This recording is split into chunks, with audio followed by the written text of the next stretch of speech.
అఖిల జగన్మాతౌ మా తమసాత్తాపేన చాకులానస్మాన్ అనుగృహ్ణాత్వనుకంపా సుధార్ద్రయా హసితచంద్రికయా. శివాయ గురవే నమః. శివాయ గురవే నమః. శివాయ గురవే నమః. శ్రీమాత్రే నమః. శ్రీమాత్రే నమః. శ్రీమాత్రే నమః. నిన్నటి రోజున భవాని, ఉమా, శివ అనే పదములకు అర్థాన్ని తెలియజేసుకుంటూ అటుపై శివశక్తులు అనబడేటువంటి ఆ మిథునం గురించి చర్చ చేసుకోవడం జరిగింది. శివశక్తులు రెండు వేర్వేరా, ఇందులో స్వతంత్రత ఎవరిది ఇత్యాది చర్చలు చేసుకుంటూ శివశక్తుల అవిభాజ్య తత్వమని, జ్ఞాన ఆనంద స్వరూపమే శివశక్తిగా ఆరాధింపబడుతున్నది. జగత్తుకంతటికీ కారణమై పోషకమైనటువంటి ఆ జ్ఞానానంద స్వరూపమైనటువంటి దంపతులు ప్రపంచ మాతాపితరులుగా భావించి ఆరాధింపబడుతున్నారు అని ప్రస్తావన చేసుకుని, ఆ విధంగా శక్తితత్వాన్ని ఆవిష్కరించిన తర్వాత అధ్యాత్మముగా ఉన్నటువంటి కుండలిని స్వరూపాన్ని ప్రస్తావన చేస్తున్నారు. అమ్మవారికి త్రిపుర అని పేరున్నది. ఈ త్రిపుర అనే దానికి బోలుడు అర్థాలు చెప్తున్నారు. ఇప్పుడు మన యందు ఉన్న త్రిపుర చెప్పబడుతున్నది. కులకుండే ప్రణువంతి చేతంతి హృది సమస్త జంతూనాం మూర్ధని విచింతయంతి మృత్యుంజయ మహిషి విజయతే భవతి. భవతి అని దీర్ఘం పెట్టే అంటే నీవు అని అర్థం. అమ్మా నువ్వు విజయతే అంటే చాలా ఉత్కర్షగా ప్రకాశిస్తున్నావు, నిన్ను మించి మరొక తత్వం లేని విధంగా నువ్వు ఉన్నావు. ఎలా ఉన్నావు అంటే కులకుండే ప్రణువంతి, కులకుండమునందు ధ్వనిస్తూ ఉన్నావు. చేతంతి హృది సమస్త జంతువునాం, ఈ సమస్త జంతువునాం అనేది అన్నిటికీ విశేషణంగా చెప్పాలి. అంటే సర్వజీవులలోనూ కులకుండమునందు నువ్వు ధ్వనిస్తున్నావు. కులకుండం అంటే మూలాధారము అని మనం చెప్పుకున్నాం. అలాగే హృది చేతంతి, హృదయమునందు చేష్టగా చేతనగా ఉన్నావు. మూర్ధని విచింతయంతి, శిరస్సునందు ఆలోచనగా ఉన్నావు. మతిరూపిణివై ఉన్నావు. అంటే ఇదే త్రిపుర. మూడు విధములుగా ఉన్నదా లేదా? ఈ మూడే కదా మన శరీరంలో ఉన్నటువంటి ప్రధాన చైతన్యములు. వాగ్రూప చైతన్యము కుండలినీగతమై ఉంటే, ఇక ప్రాణరూప చైతన్యము హృదయంలో ఉన్నది, జ్ఞానరూప చైతన్యము ఆలోచనారూపమైన చైతన్యము, బుద్ధిరూప చైతన్యము శిరస్సునందున్నది. ఈ విధంగా మూడుగా ఉన్నటువంటి శక్తిని మనం పరిశీలిస్తున్నాం. కనుక అమ్మవారు ఎక్కడో కైలాసములోనో లోకాలకి ఆవలో లోక వ్యాపినిగానూ ఉన్నది, అందులో సత్యం, అదంతా సత్యమే. కానీ నీలో ఉన్న త్రిపురని తెలుసుకునేటువంటి విజ్ఞానాన్ని ఇక్కడ చూపిస్తున్నారు. ఇది అధ్యాత్మముగా అమ్మని తెలుసుకున్నట. ఈ సాధన చాలా ప్రధానమైనటువంటిది. అందుకు ఈ విజ్ఞానాన్ని మనకి ఈ అధ్యాయంలో చక్కగా అందిస్తూ, తేజో జలాన్నసారై త్రయోణవో మూల హృదయ మస్తేషు పాకాత్తే నిష్పన్నా త్రైలోక్య వ్యాపికే అంబా దేహవతాం. త్రైలోక్య వ్యాపికే, ముల్లోకాల యందు వ్యాపించిన అమ్మా, దేహవతాం అంటే దేహము ధరించిన వారి యందు తేజో జల అన్న సారములు. తేజస్సు యొక్క సారము వాక్కు, జలము యొక్క సారము ప్రాణము, అన్నము యొక్క సారము మనస్సు. ఇప్పుడు ఆ మూడు తీసుకుంటున్నాం. దీన్నే త్రివృత్కరణము అని ఉపనిషత్తు చెప్తున్నదని ప్రస్తావన చేసుకున్నాం. నేనటి చివరి మాట, ఈరోజు ఉపన్యాసానికి మొదటి మాట, ఆ కొనసాగింపు. సరిగ్గా తేజస్సారమైన వాక్కు మూలాధారమనంటుంటే, జలసారమైన ప్రాణము హృదయమనందుంటే, అన్నసారమైన మనస్సు అంతఃకరణం మస్తకమనందున్నది అని వివరించారు. ఇప్పుడు ఈ కుండలిని రూప చైతన్యం శరీరంలో ఎప్పుడు ప్రవేశించింది, ఎలా ప్రవేశించింది అది చెప్తున్నారు. పూర్ణే శరీర శిల్పే ద్వారేణ బ్రహ్మరంధ్ర సంజ్ఞేన నాడీపథేన గత్వా తైజిసమణు మావిశస్య అమేయ బలే. అమేయ బలే అని సంబోధిస్తున్నారు ఇక్కడ. అమేయ బలే అంటే కొలతకందని బలము గల తల్లి అన్నారు. ఇప్పుడు ఈ తల్లి ఎక్కడున్న తల్లిని చెప్తున్నాం మనం? మనలో ఉన్న తల్లి కదా. మనలో ఉన్న తల్లికి ఎంత శక్తి ఉందో చూడండి. అమేయ బలే, కొలతకందని శక్తి ఉందిట. నీ శరీరానికి కొలత ఉండొచ్చు కానీ శక్తికి కొలత లేదు. ఇది తెలుసుకోవాల్సింది. అమేయ బలే అని చెప్పడంలో విశేషం ఇది. మేయం అంటే కొలత, అమేయము అయినటువంటి బలం అది. పూర్ణే శరీర శిల్పే, శరీర శిల్పము పూర్ణమైన తర్వాత ప్రవేశిస్తోందట ఈ తల్లి. శరీర శిల్పం, శరీరం ఒక శిల్పం అవునా కదా? ఎంత అద్భుతమైన శిల్పం అండి ఇది. ఈ ఇంద్రియ నిర్మాణం ఇదంతా చూస్తే అద్భుతం అనిపించదా? చిత్రం ఏంటంటే ఇది నేను అనుకుంటాం కానీ ఇందులో ఏ ఒక్కటి మనం తయారు చేసుకోలేదు. అదే ఆశ్చర్యం. అందుకు పూర్ణే శరీర శిల్పే, శరీర శిల్పము పూర్తయిన తర్వాత ఎక్కడ పూర్తయింది శరీర శిల్పం? మాతృగర్భంలో పూర్తయింది. ఈ పూర్తయిన తర్వాత ఎప్పుడు పూర్తవుతుంది శరీర శిల్పం మాతృగర్భంలో? ఇవి తెలుసుకోవాలి. ఈ విషయం గర్భోపనిషత్తు అనే ఉపనిషత్తులో చెప్పబడుతున్నది. ఈ గర్భోపనిషత్తులోని అంశాన్ని రమణులు వారు చాలా మార్లు ఉటంకించేవారు. అది ప్రత్యేకత. ఇక్కడ రమణుల విజ్ఞానాన్ని అనుసరించి ఉన్నటువంటి విధానములే చెప్తూ ఉన్నారు గణపతి ముని గారు తన దర్శన శక్తితో. వేదాంగాది విషయములు చెప్పినా రమణులు వారు చెప్పినటువంటి విజ్ఞానం ప్రధానంగా తీసుకుని దాన్ని ఆధారంగా వీటిని చెప్తున్నారు. అందుకే రమణులు ఎక్కువ ఉటంకించే గర్భోపనిషత్ విజ్ఞానం ఇక్కడ ఉన్నది.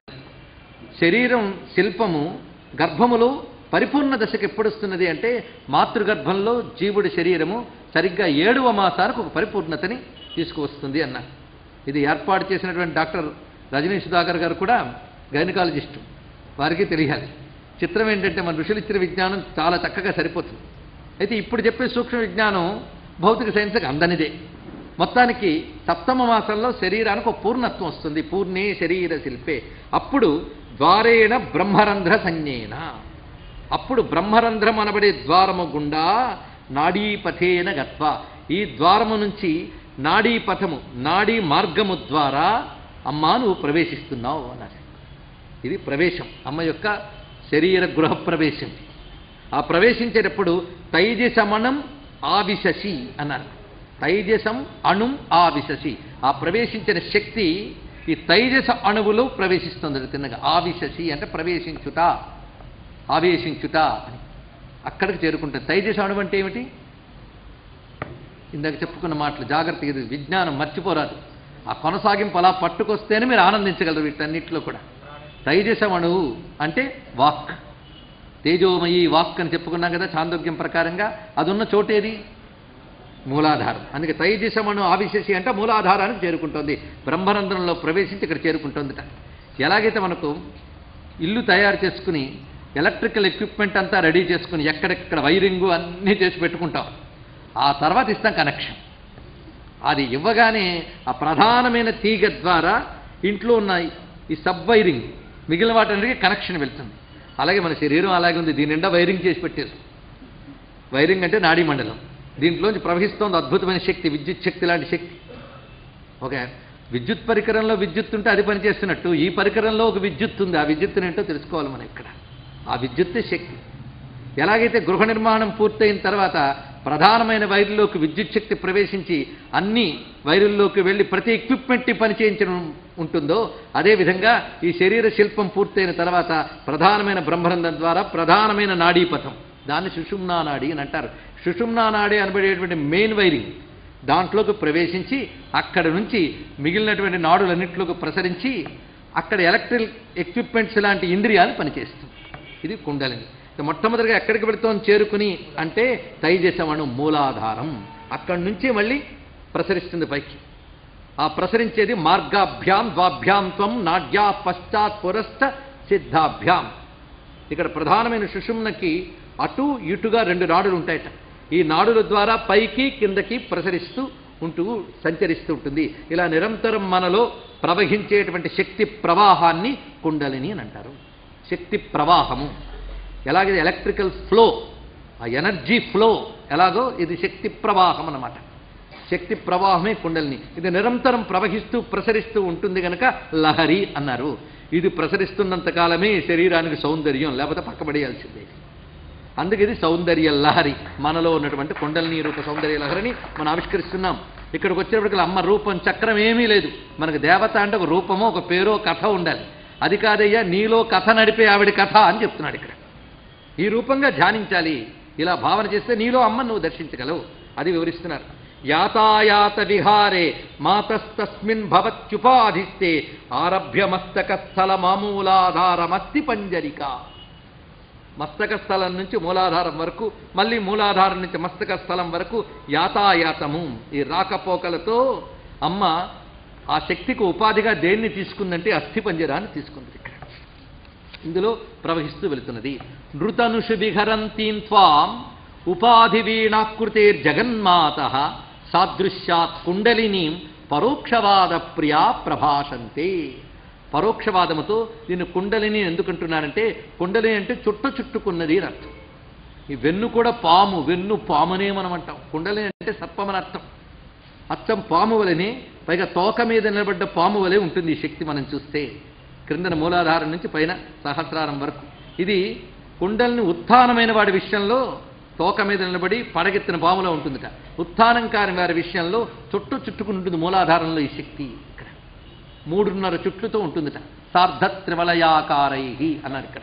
ఆ 3.5 చుట్లుతో ఉంటున్నది. ఆ విధంగా మూలాధారంలో ప్రసరించినటువంటి ఆ మహాచైతన్యాన్ని కుండలిని అని అంటున్నారు.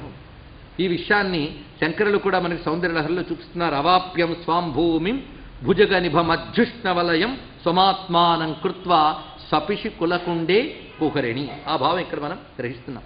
ఇప్పుడు ఈ విషయం అందరిలో ఉన్నదే కదా, అందరిలో ఉంది కానీ తెలుసుకోలేకపోతున్నాం. దానివల్లే అన్నీ తెలుసుకుంటూ దాన్ని తెలుసుకోలేకపోతున్నాం. ఇది వచ్చింది అజ్ఞానం అనే అవస్థ. అసలు ప్రయత్నం కూడా చేయట్లేదు. ఎందుకంటే సాధన అనేది లేని వాడికి ఇవి స్పృశించవసరం. నభసశీర్షద్వారా ప్రవహంతీం య ఇహ విగ్రహే శక్తిం అనుసందధాతి నిత్యం కృతినః తస్యేతరైరలం యోగై అంటున్నారు ఇక్కడ. నభసః శీర్షద్వారా, నభసః దివ్యాంతరిక్షం నుంచి ప్రసరిస్తున్న విశ్వవ్యాపకమైన చైతన్యం శీర్షద్వారా ప్రవహింతిం, శిరస్సు ద్వారా ప్రవహిస్తున్నది. ఎప్పుడూ కూడా మనకి దివ్యాంతరిక్ష శక్తి అందుకుంటూ ఉంటుంది. ఇక్కడ ఆ వైర్లెస్ కనెక్షన్ నేను ఏదో అంటామే, ఎక్కడి నుంచి ఫోన్ చేస్తే ఎక్కడికో వాడందుతోంది. ఆ శక్తి విశ్వంలో అలాగే ఉన్నది. ఇక్కడ అలా అందుకుంటూ ఉంటుంది. అలాగా మనలో అక్కడి నుంచి ప్రసరిస్తూ శరీరమంతా వ్యాపించినటువంటి శక్తిని దానిని అనుసంధానం చేసుకోవాలి. అంటే దానిని గమనించాలి, దాన్ని పరిశీలించాలి. అది మనం చేయడం లేదు. ఎవడైతే అనుసంధానం చేస్తాడో వాడికి ఇతర యోగాలతో పనేముందమ్మా అన్నాడు ఇక్కడ. అది చేయవలసిన పని. అంటే మనలో ప్రసరిస్తున్న విశ్వవ్యాపక చైతన్యాన్ని తెలుసుకునే ప్రయత్నం చేయాలి. సరి అయిన గురువులను ఆశ్రయించి ఆ పద్ధతులు తెలుసుకుని మనలో ఉన్న చైతన్యాన్ని పరిశీలించాలి. కనుక శరీరంలో ఈ 3 ప్రధానమైనటువంటి కేంద్రములతో ఉన్న కుండలిని స్వరూపమే త్రిపుర అని చెప్పబడుతున్నది. ఆవిడే ఈ శరీరంలో అసలు సుందరి, మిగిలినదేది సుందరం కాదు. ఆవిడున్నంతసేపు దీనికి సౌందర్యం, శక్తే సౌందర్యం. ఇంకేమిటండి సౌందర్యం? ఎముక ముక్కల సౌందర్యమా, రక్త ప్రవాహం సౌందర్యమా, నరాల అల్లిక సౌందర్యమా, మాంసపు ముద్ద సౌందర్యమా? ఏది సౌందర్యం? ఆ శక్తి సౌందర్యం. కనుక ఈ శరీరంలో ఆ 3 భాగములుగా ఉన్నటువంటి త్రిపుర సుందరి కుండలిని. ఇది మనలో ఉన్నటువంటి విషయం. ఇది త్రిపుర సుందరి తత్వం ఇలా తెలుసుకోవాల్సింది. అయితే యోగుల్లో మాత్రమే తెలుసుకుంటారు అంటే యోగుల్లో మాత్రమే ఉందా ఈ తల్లి? సర్వేషు విశసి తుల్యం నిర్గచ్చసి తుల్యమంబ భువనానాం అన్నారు ఇక్కడ. అమ్మా భువనానాం అంబ అని ఇక్కడ అర్థం. అంటే సమస్త భువనములకు తల్లి ఏనో జగదంబ. ఎందుకంటే సమస్త భువనాలకు తల్లివి గనక అందరి యందు నువ్వు సమబుద్ధితోనే ఉంటావు. అది ఆ సంబోధనలో ఉన్నటువంటి ప్రత్యేకత. భువనానాం అంబ సర్వేషు విశసి, అన్నిటి యందు అందరి యందు నువ్వు ప్రవేశిస్తున్నావు. ఎలాగో తుల్యం, సమానముగా ప్రవేశిస్తున్నావు. నిర్గచ్చసి తుల్యం, మళ్ళీ వాళ్ళ నుంచి ప్రవేశించడం తిరిగి రావడం ఇదంతా కూడా సమానంగానే చేస్తున్నావు. అయితే జ్ఞాతాచేతసి శక్త్యై, ఎవడైతే తెలుసుకుంటున్నాడో వాడి శక్తిమంతుడు అవుతున్నాడు. తెలుసుకోలేనివాడు పనికిమాలిన అహంకారంతో కొట్టుమిట్టాడుతున్నాడు అన్నారు ఇక్కడ. పనికిమాలిన అహంకారం అంటే దీని అర్థం తెలుసుకోవాల్సింది ఏమిటంటే ఈ దేహమే నేను అనుకోవడం పనికిమాలిన అహంకారం, మరొకటి ఏమీ లేదు. అహంకారం అంటే పొగరమోత్తనం అని కాదండి ఇక్కడ అర్థం. శబ్దాలు శాస్త్రపరంగా చెప్పే అర్థాలు వేరు, లోకల్లో అలవాటైన అర్థాలు వేరు. శాస్త్రం చెప్పేటప్పుడు అలవాటైన అర్థాలతో వినకూడదు. అక్కడ శాస్త్రపరమైన అర్థం తీసుకోవాలి. నా జ్ఞాతా చేత్ భవసి అహంకృత్యై. అహంకృతి అనేది చాలా ప్రమాదం. ఇది మనకి అనేక జన్మల నుంచి అలవాటైపోయింది అహంకృతి. ఇప్పుడు చెప్తే మొహం కూడా చిట్లిస్తాం, అర్థం కాదు. ఎందుకంటే అలవాటైపోయిన దాని నుంచి బయటకు రావడం మహా కష్టం. అహంకారం ఏంటి అంటే ఒక విశ్వవ్యాపకమైన మహాశక్తి శరీరం అనే ఒక పరిమితిలోకి ప్రవేశించింది. పరిమితి శరీరాందా శక్తిదా? ఇది మనం మహాకాశం ఘటాకాశం అని పరిమితి శరీరాందా శక్తిదా? శరీరాందే పరిమితి, శక్తికి పరిమితి లేదు. ఇప్పుడు ఆకాశంలో ఘటం మనం చెప్పుకున్నాం బ్రహ్మసూత్రాలు చెప్పేటప్పుడు. ఆకాశంలో ఘటం ఉన్నప్పుడు ఘటంలో ఆకాశం అంటే పరిమితి ఘటానిదా ఆకాశానిదా?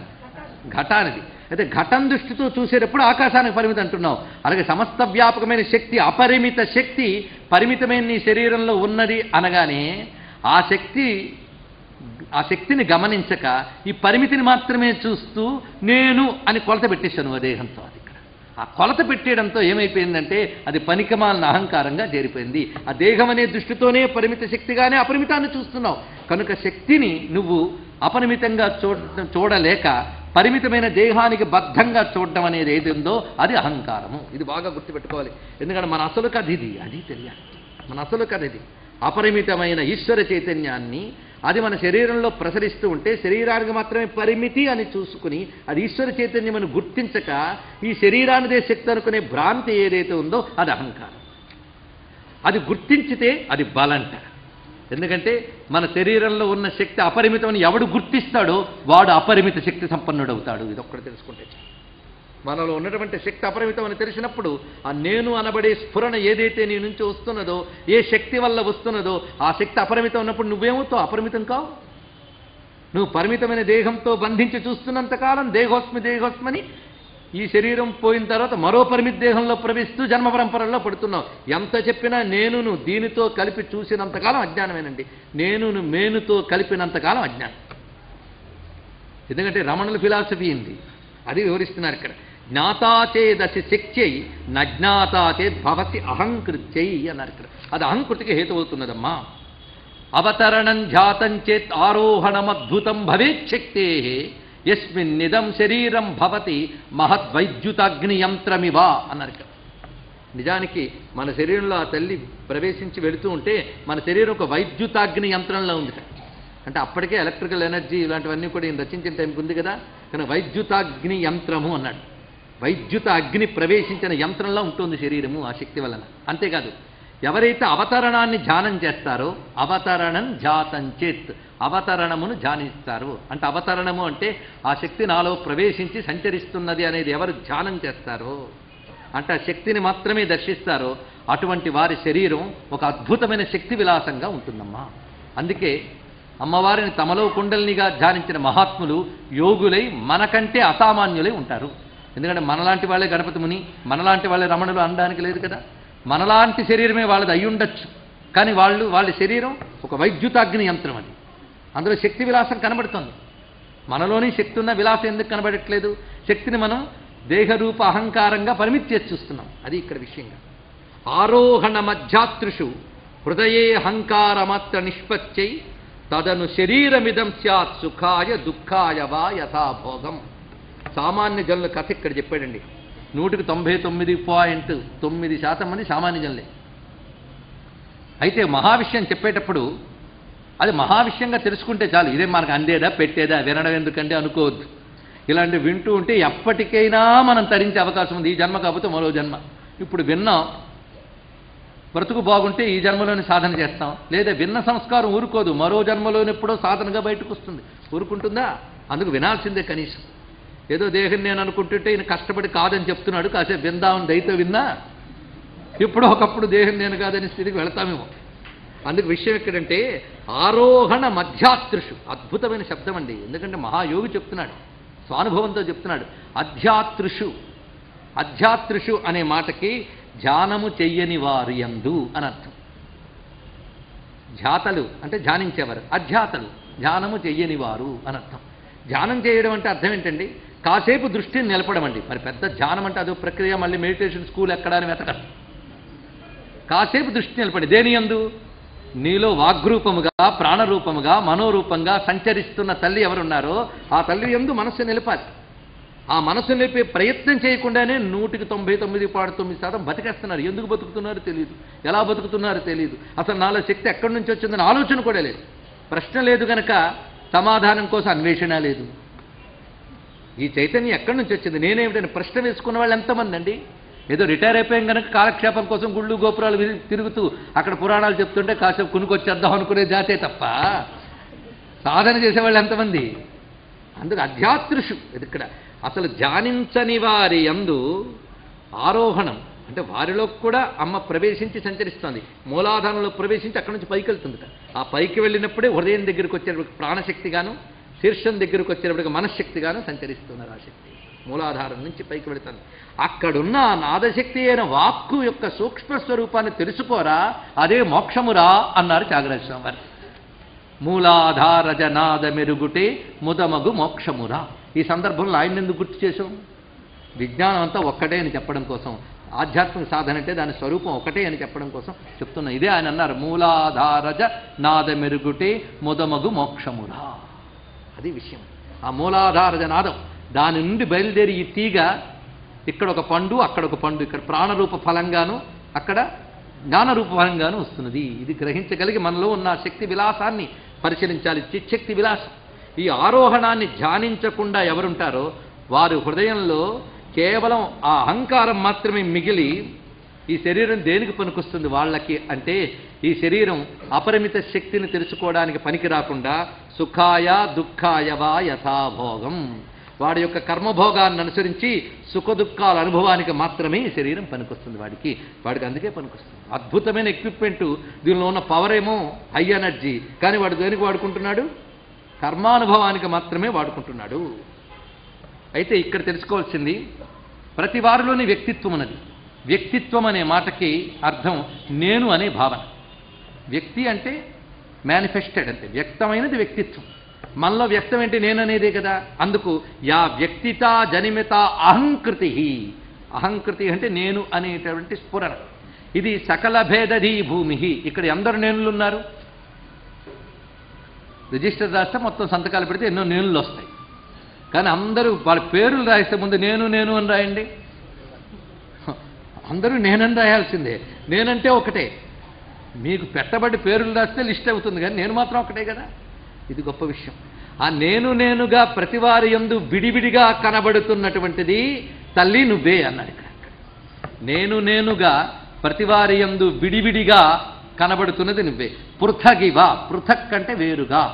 పృథగివ తవాంబికే సా సత్తైవ ఉపాధి సంశ్రయాత్ భాంతి. ఉపాధి సంశ్రయాత్, ఈ శబ్దములన్నీ శాస్త్ర శబ్దములన్నీ. ఉపాధి సంశ్రయాత్, ఉపాధి అంటే ఈ శరీరాదులు ఇవే కదా. శరీరము, బుద్ధి, ప్రాణము, మనస్సు ఇవన్నీ ఉపాధులే. వీటిని ఆశ్రయించుకుని నేను వేరుగా కనబడుతుంది.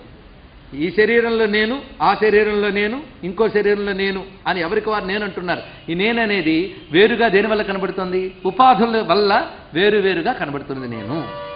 కానీ నిజానికి ఆ నేనుకు మూలమైన శక్తి మాత్రం ఒక్కటే. ఉపాధిలో భేదాలు ఉన్నాయి. ఒకటి స్త్రీ ఉపాధి, ఒకటిది పురుష ఉపాధి.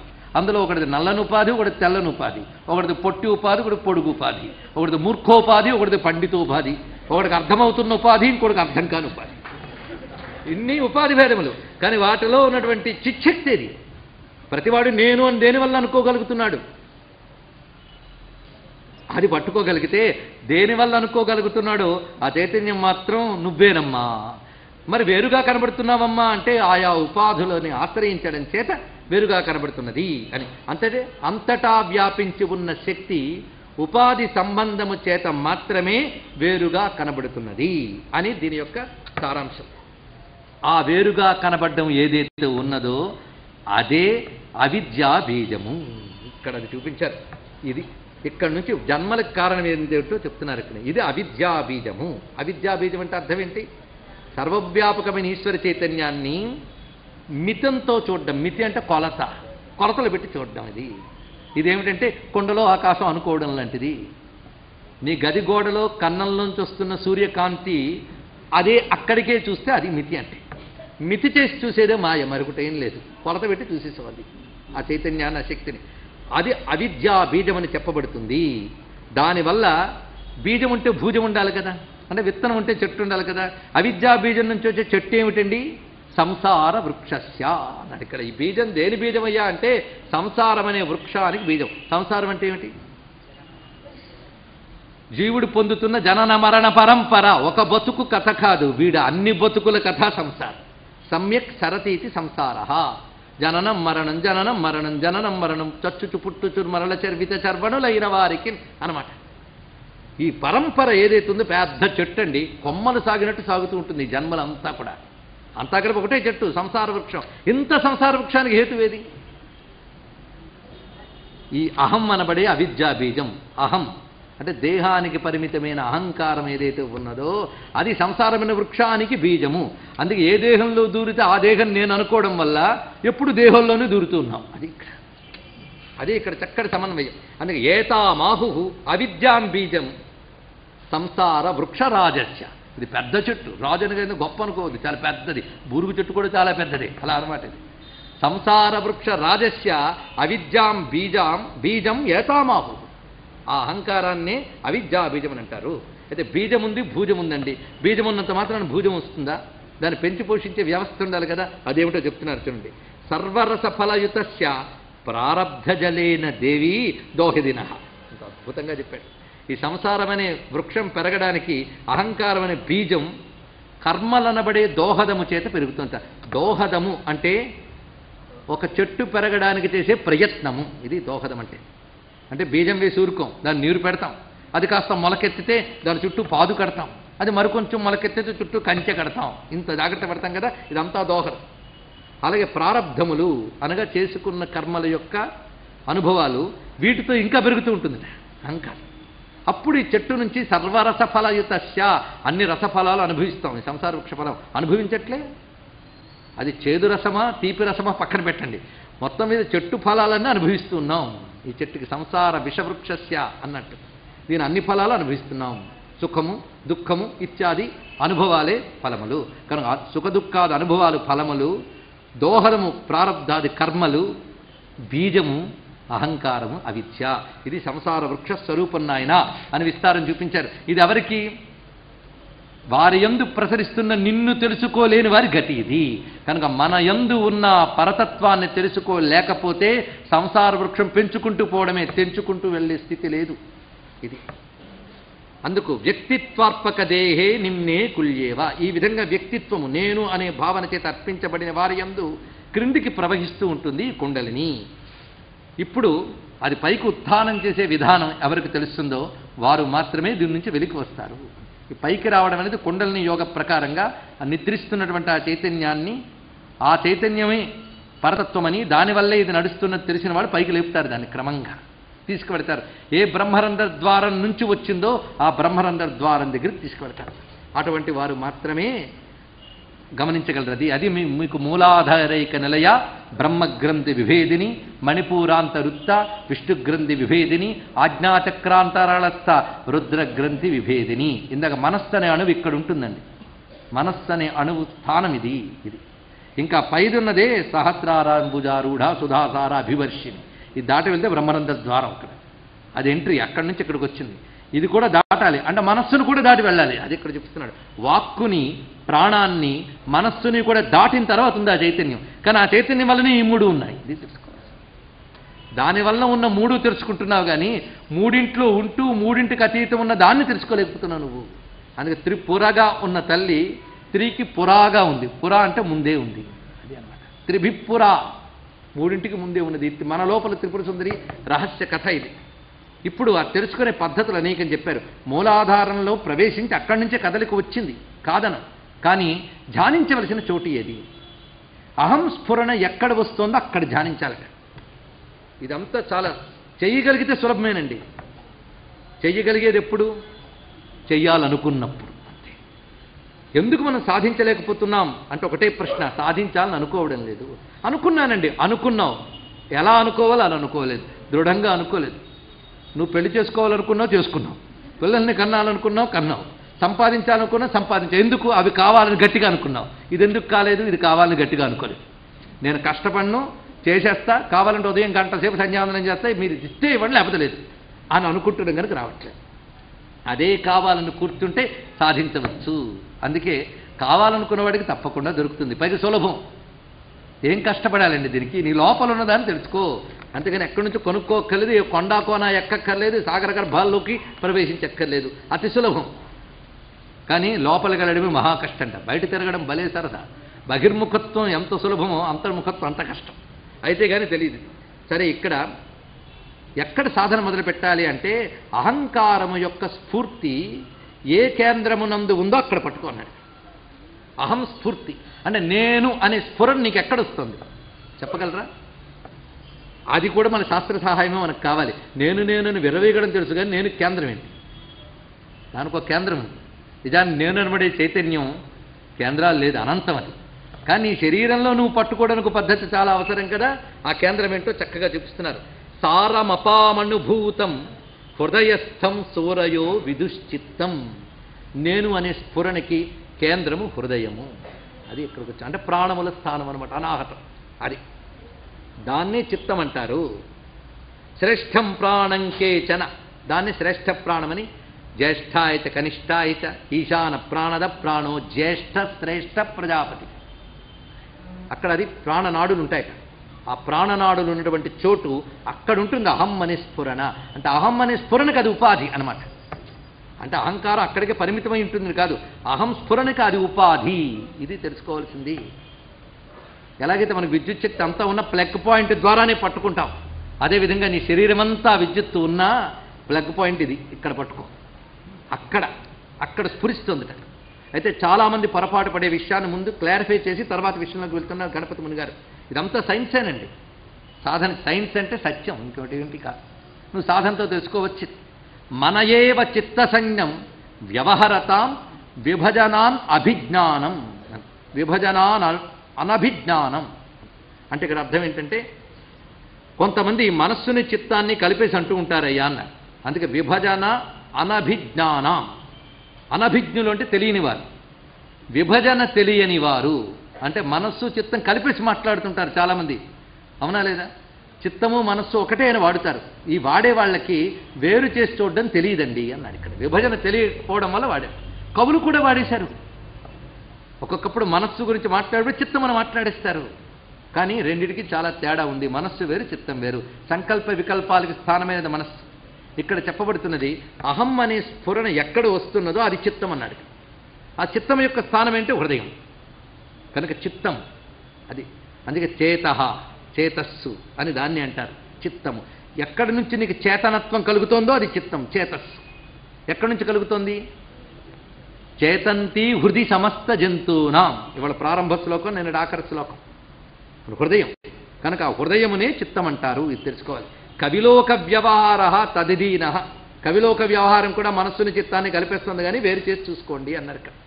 కనుక చిత్తము యొక్క స్థానం ఇది, మనసు యొక్క స్థానం పైన ఉన్నది. చిత్తము అక్కడ స్ఫురణ వస్తుంది. అందుకే ఎక్కడుంది ఆ చిత్తము జాగ్రత్తగా చోటు చెప్తున్నారు. ఇది ఈ విషయం నిజానికి వాంగ్మయంలో అక్కడక్కడ ఒక్కొక్క రకంగా చెప్పి కన్ఫ్యూజ్ చేశారు.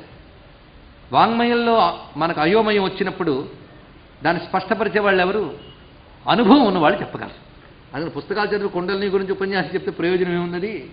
అనుభవం ఉన్నవాళ్ళు చెప్పాలి. ఆ అనుభవం ఉన్నవాళ్ళు రమణులు, ఆయన అనుగ్రహం వల్ల మళ్ళీ గణపతి ముని. అందుకే రమణుల సిద్ధాంతం ప్రకారంగా ఈయన చెప్తున్నది ఏంటంటే, తదనాహతస్య విలస దక్షిణతో దహరనామక గుహాయాం.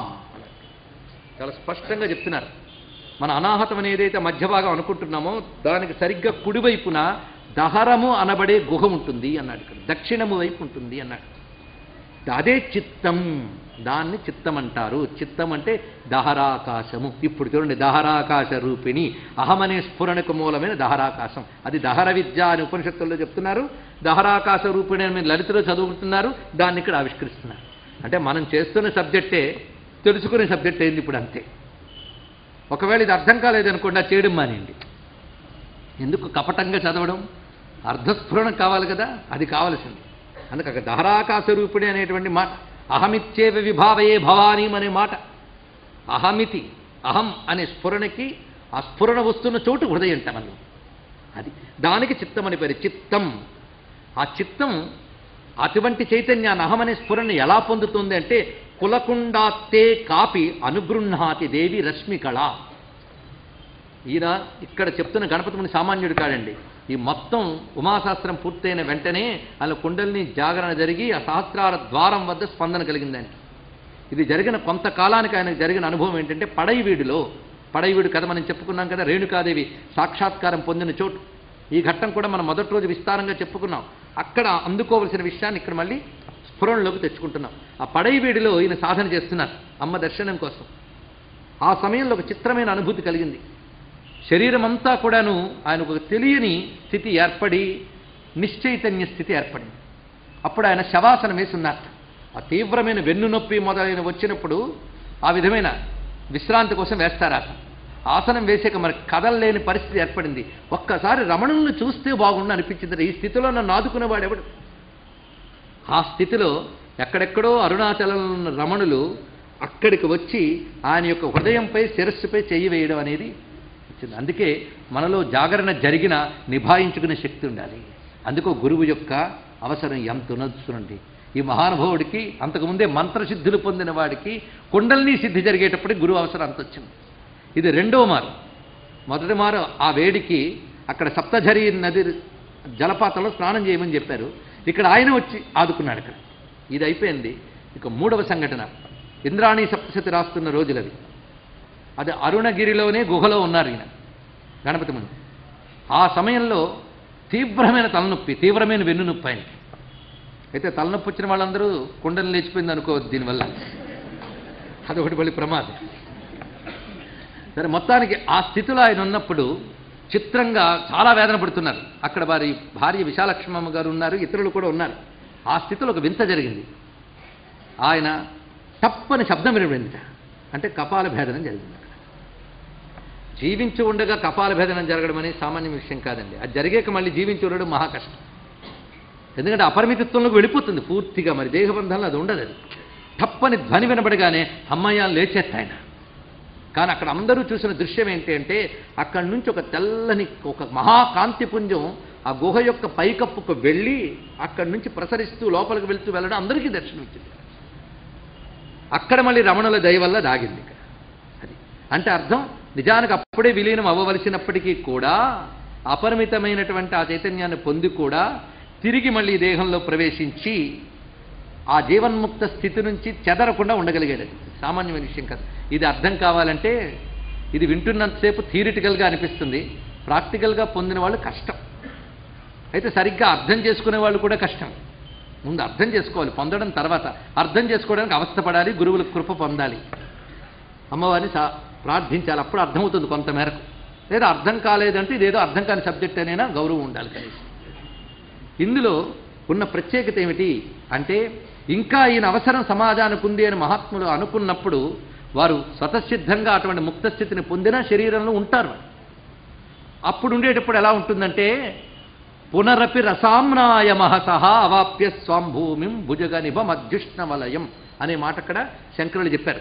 ఆ స్థితిని పొంది మళ్ళీ తిరిగి స్వాంభూమిం మూలాధారానికి వచ్చి శరీరం అంతా పనిచేస్తున్నప్పటికీ కూడా ఆ అపరిమిత చైతన్యమైనటువంటి స్థితిలోనే వాడు ఉంటాడు. శరీరంలో ఉన్నా వాడి శరీర భ్రాంతి ఉండదు. అందుకు రమణులు ఎలా ఉన్నారు జీవన్ముక్తులు అనేది ఇప్పుడు అర్థమవుతుంది మనకి.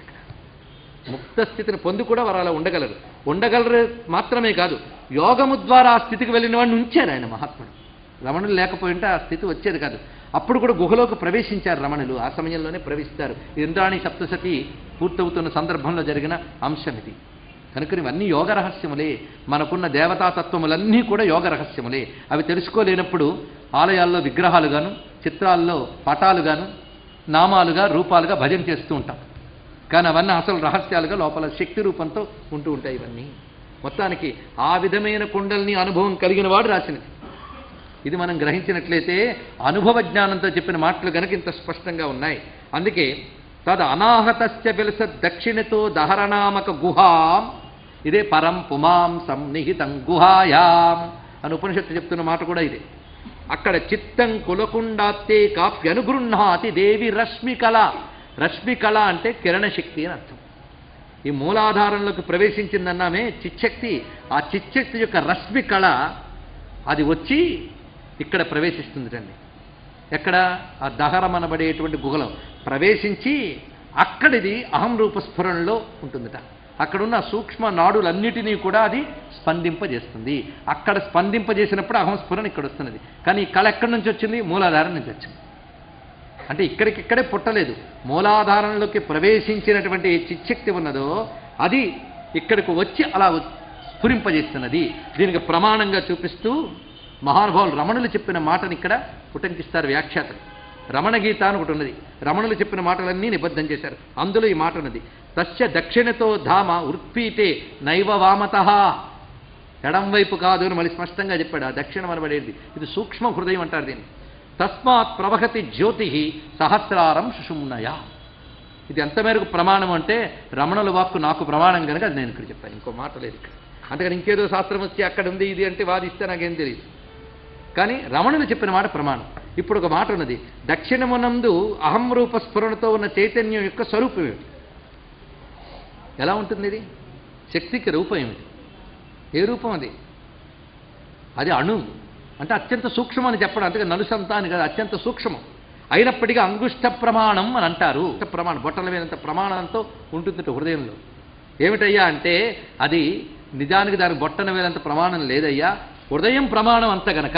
అంటే హృదయంలో, హృదయం అంటే ప్రతి వారికి ఇంత పిడికిలే కదా, ఆ దహరానికి కూడా అలాగే ఉంటుంది. అక్కడ ఇమిడేది బొట్టన వేలంత ప్రమాణమే కనుక అక్కడ ఇమిడే లోపల చైతన్యాన్ని గనక బొట్టన వేలంత ప్రమాణం అన్నారే తప్ప దానికి బొట్టన వేలంత ప్రమాణం లేదు. అది ఇక్కడ చెప్పడం. ఇది మనం బ్రహ్మసూత్రములు చెప్పుకున్నప్పుడు చెప్పుకున్నాం. ఒక వెదురు గొట్టం తీసుకుని అందులో ఆకాశం, అందులో శూన్యాన్ని చెప్పేటప్పుడు ఆ వెదురు గొట్టం ఎంత ప్రమాణంలో ఉందో అంతే ఆకాశం అని అంటాం. అదేవిధంగా ఆ హృదయ గుహ ఎంత ప్రమాణంలో ఉందో అందులో ఉన్న ఈశ్వర చైతన్యం అన్నప్పుడు దాని అంగుష్ట మాత్రం పురుష అన్నావే తప్ప దానికి అంగుష్ట మాత్రం కాదు. నీ ధ్యానానికి అందులో ఆ జ్యోతి ఆ ప్రమాణంలో ఉందని ధ్యానించుకో అని చెప్పారు. ఇది మనకు ధ్యానాన్ని నిలవడం కోసమే మనం ఆరాధించే శివలింగం కూడా అంగుష్ట ప్రమాణం ఉండాలని చెప్పారు. ఇది తెలుసుకోండి, అన్వయం జాగ్రత్తగా ఉన్నది. అందుకే ఇక్కడ ఆ హృదయ గుహ దక్షిణత, దక్షిణమునందు హృదయ గుహలో నిజానికి ఏ మూర్తి కాకుండా ఉన్నవాడు గనక దక్షిణమునందు అమూర్తిగా ఉన్నాడు గనక దక్షిణామూర్తిని అర్థం చెప్పారు రమణుల వారు. ఎంత అద్భుతమైన విషయం చెప్పారో, ఎన్నో అర్థాలతో పాటు ఇది. అయితే అక్కడ ఆ దహరంలో ఈశ్వర చైతన్యం ఎలా ఉన్నది అంటే దర్పణమమల బ్రహ్మ ప్రతిబింబాకర్షకం శివే భవతి అన్నాడు. ఇక్కడ దర్పణమునందు బింబము ప్రతిఫలించినట్లుగా ఇక్కడ దహరమునందు ఈశ్వర చైతన్యం ప్రతిబింబిస్తోంది అన్నారు. ఇక్కడ అద్దంలోకి సూర్యకాంతి ప్రసరించింది అంటే మిథ్య అనడానికి లేదు, ఎందుకంటే ప్రసరించిన దాని ప్రభావం మనకు కనబడుతుంది. అదేవిధంగా హృదయ గుహలో ఈశ్వర చైతన్యం ప్రసరించింది, ప్రతిబింబించింది. అయితే అద్దం పగిలిన బింబానికి ప్రమాదం లేదు, ఇక్కడ ఈ శరీరం పగిలినా ఈశ్వర చైతన్యం ప్రమాదం లేదు. అందుకోసం ప్రతిబింబం అనే మాట ఇక్కడ చెప్పారు. అది ఇక్కడ కనుక హృదయ గుహలో ప్రవేశించినది, అక్కడ అహంస్ఫురణకు మూలమైన ఈశ్వర చైతన్యం. కానీ అక్కడ పట్టుకోవాలి, అక్కడ ధ్యానం చేయాలి, అక్కడ పట్టుకోవాలి ఈ విషయాన్ని. ఇదే మనకి హృదయ కుహర మధ్యే కేవలం బ్రహ్మమాత్రం అహమహమితి సాక్షాత్ ఆత్మరూపేణ భాతి అంటున్నారు రమణులు. రమణులు చెప్పిన మాట గుర్తు తెచ్చుకోవాలి. హృదయ కుహర మధ్యంలో ఆత్మరూపముగా ప్రకాశిస్తున్న బ్రహ్మము అహం అహం ఇది నేను నేను అని స్ఫురణగా ఉంటాడు. అది హృదయ గుహ. అందుకే మనకి మొట్టమొదటి నుంచి మన వాంగ్మయంలో హృదయంలో ధ్యానించుట, హృదయ గుహలో ధ్యానించుట అనే మాట అందరికీ తెలుసు. కానీ హృదయం అంటే అదేమిటో ఇప్పుడు తెలిసింది చాలామందికి. హృదయ గుహ అని ఎందుకన్నారు తెలియదు. యోగి హృజ్జానగమ్యం, హృజ్జానగమ్యం అందరికీ తెలుసు, కానీ హృజ్జానగమ్యం అంటే ఏంటి ఇక్కడ తెలియాలి. ఎందుకంటే చదవడం కాదు, ధ్యానం చేస్తే ఎక్కడ ధ్యానం చేయాలని తెలియాలి. అది ఇక్కడ చూపిస్తున్నారు. ఆ విధంగా ఉన్నటువంటి ఆ చైతన్యం అమూర్తము, అంటే దాని మూర్తి లేదు. ఇక దంపత్యోర్వాం రూపం ప్రతిబింబో చక్షుషో శివే భవత కులకుండే హృదయాచాప్యరూపయోరేవ కశ్చిదుల్లాస. దీని అర్థం ఏంటంటే ఇక్కడ శివుడున్నాడు అంటే శక్తి ఉన్నట్టే. అందుకే ఇదంతా అమ్మ నీ రూపమే అని చెప్తున్నారు. నీ రూపం అంటే శివరూపము, ఇద్దరు రూపంలో అభేదములే. అయితే ఇక్కడ కనబడకుండా ఉన్నారు కనుక ఇద్దరని చెప్పడానికి లేదు. అరూపంలో 1, 2 ఎవడని చెప్పగలడా? నిరాకారంలో 1, 2 ఎవరైనా అనగలరండి? సాకారం అయితేనే 1, 2 అనగలరు. అందుకే కులకుండే హృదయే చాపి అరూపయోహ ఏవ, కులకండుమునందు హృదయమునందు అంటే మూలాధారమునందు హృదయమునందు అనగా వాక్కు ప్రాణము అనబడేటువంటి శక్తులుగా ఉన్నటువంటిది అరూపయ, రూపం లేదు. మరి రూపంగా ఎక్కడ కనిపిస్తున్నారు చెప్తున్నాడు. దంపత్యోర్వా రూప ప్రతిబింబో చక్షుషోహో శివే భవత. చాలా గొప్ప మాట అన్నారు. మనకు 2 కళ్ళు ఉన్నాయి కదా, అక్కడ చిత్రం. దర్శన శక్తి ఒక్కటే, 2 కళ్ళు. అలాగే ఈశ్వర శక్తి ఒక్కటే, అదే దంపతి రూపంతో 2 కళ్ళలో వెలిగిపోతుంది అన్నది. ఏమి అద్భుతమైన భావన చూపించారు. 2 కళ్ళలో వెలిగిపోతుందట. అందుకే హృదయంలో పరమాత్మని ధ్యానం చేసే వాళ్ళ కళ్ళు చూడండి ఎంత తేజోమయంగా ఉంటాయి. ఆ కళ్ళు ఎప్పుడైనా దొరికితే రమణుల వారి యొక్క చిత్రపటాల ఆల్బమ్ స్పష్టమైన దొరికితే చూడండి, ఆ కళ్ళు చూడండి. అలాంటి కళ్ళు మీకు ఎక్కడా కనబడవు. ఒకవేళ కనబడ్డాయి అంటే అలాంటి వాడు ఒక జీవన్ముక్తుడు, వాడికి తప్ప. ఒకానొక సమయంలో ఒకానొక ఆత్మీయుడు రమణుల వారికి సంబంధించిన ఒక లేటెస్ట్ చిత్రపటాల పుస్తకం ఇచ్చాడు.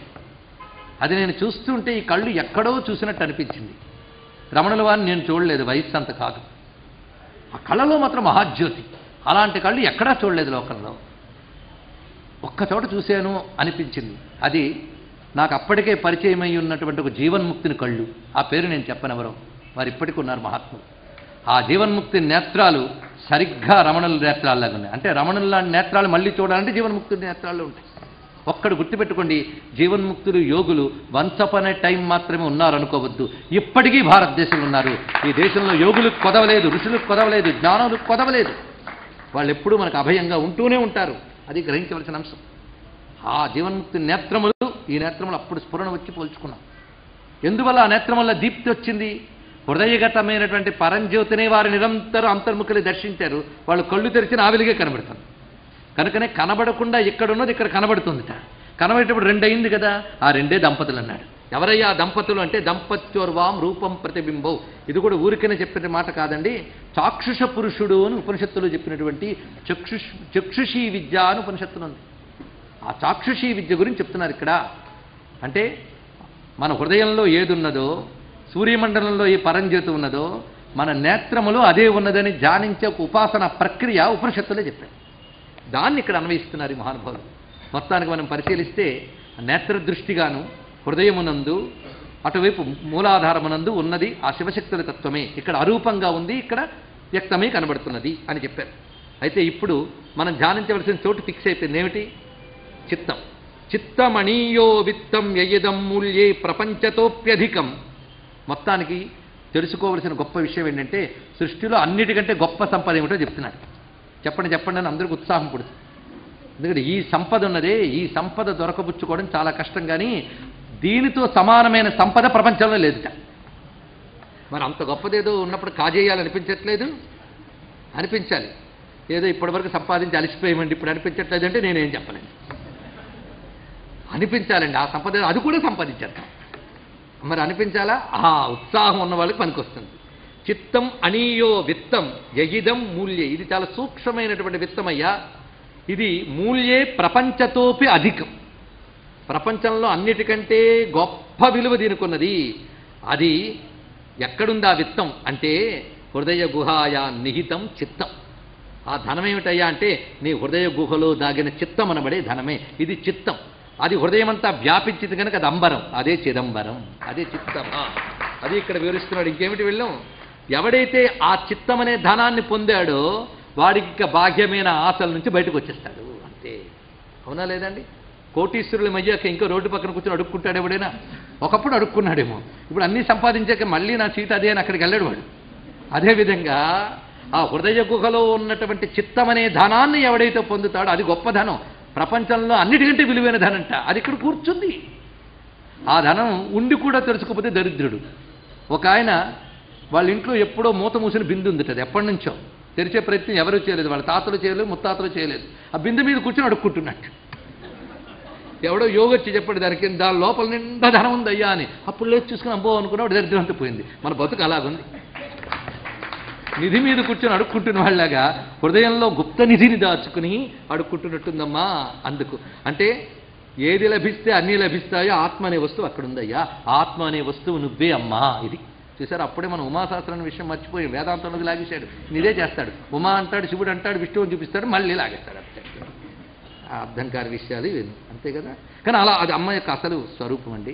కనుక అమ్మ అడ్రస్ హృదయ గుహ. అందుకు ఇక్కడ ఉన్నదే ఈ చిజ్యోతి అన్నమయ అణుం ప్రాప్తం ధీజ్యోతిశ్చంద్రమార్గమివ తేజ. ఏమి ఉదాహరణలు చెప్పారండి. సూర్యుని కాంతి చంద్రుడి మీద ప్రతిఫలించితే చంద్రుడు మెరిసిపోతుంటాడు. కానీ సూర్యుడి వల్ల చంద్రుడు వెలుగుతున్నాడనే విషయం ఎవరికి తెలుసు? సైన్స్ చదువుకునేవాడికి తెలుస్తుంది, చూసేవాడికి తెలియదు, సామాన్యుడికి తెలియదు. సైన్స్ చెప్పింది కనుక నమ్మాలి. అంతే కదా. ఎందుకు నమ్మాలి? నేను చూశాను పెట్టాను అంటే వాడికి ఇంకేం చెప్తాం, మనం పక్కన పెట్టండి.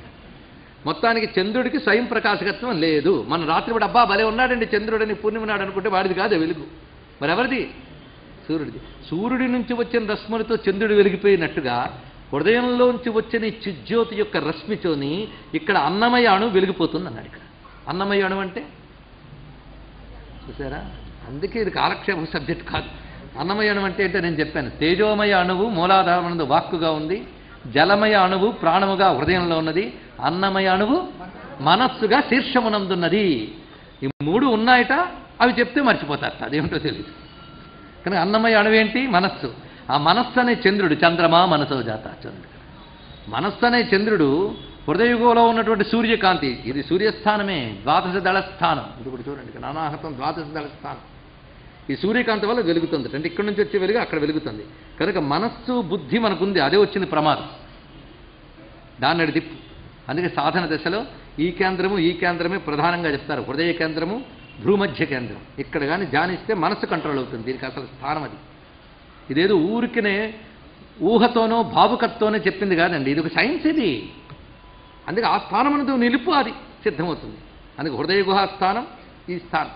అందుకే దీన్ని చిత్తాకాశం అని కూడా అంటారు. చిదాకాశం, చిత్తాకాశం. కొందరి దృష్టిలో ఇదే చిదాకాశం అనుకుంటే తప్పేం లేదు. ఈ చిత్తే కదా ఇక్కడికి ప్రవేశించి వచ్చింది, తప్పేమీ లేదు. ఈ ప్రకాశమే అక్కడ ఉన్నది. అందుకే భ్రూమధ్యస్థానం అని చెప్తున్నారు, ఆజ్ఞాచక్ర స్థానం. ఎందుకంటే ఈ శరీరానికి అంతటిగా ఆర్డర్లేసి నడిపించేదంటే మెదడు, అంతఃకరణం, దాని స్థానం ఇది. అందుకే ఆజ్ఞాచక్ర స్థానం. అది పనిచేయడానికి కారణం ఇక్కడి నుంచి వెళ్తున్న చిజ్యోతి.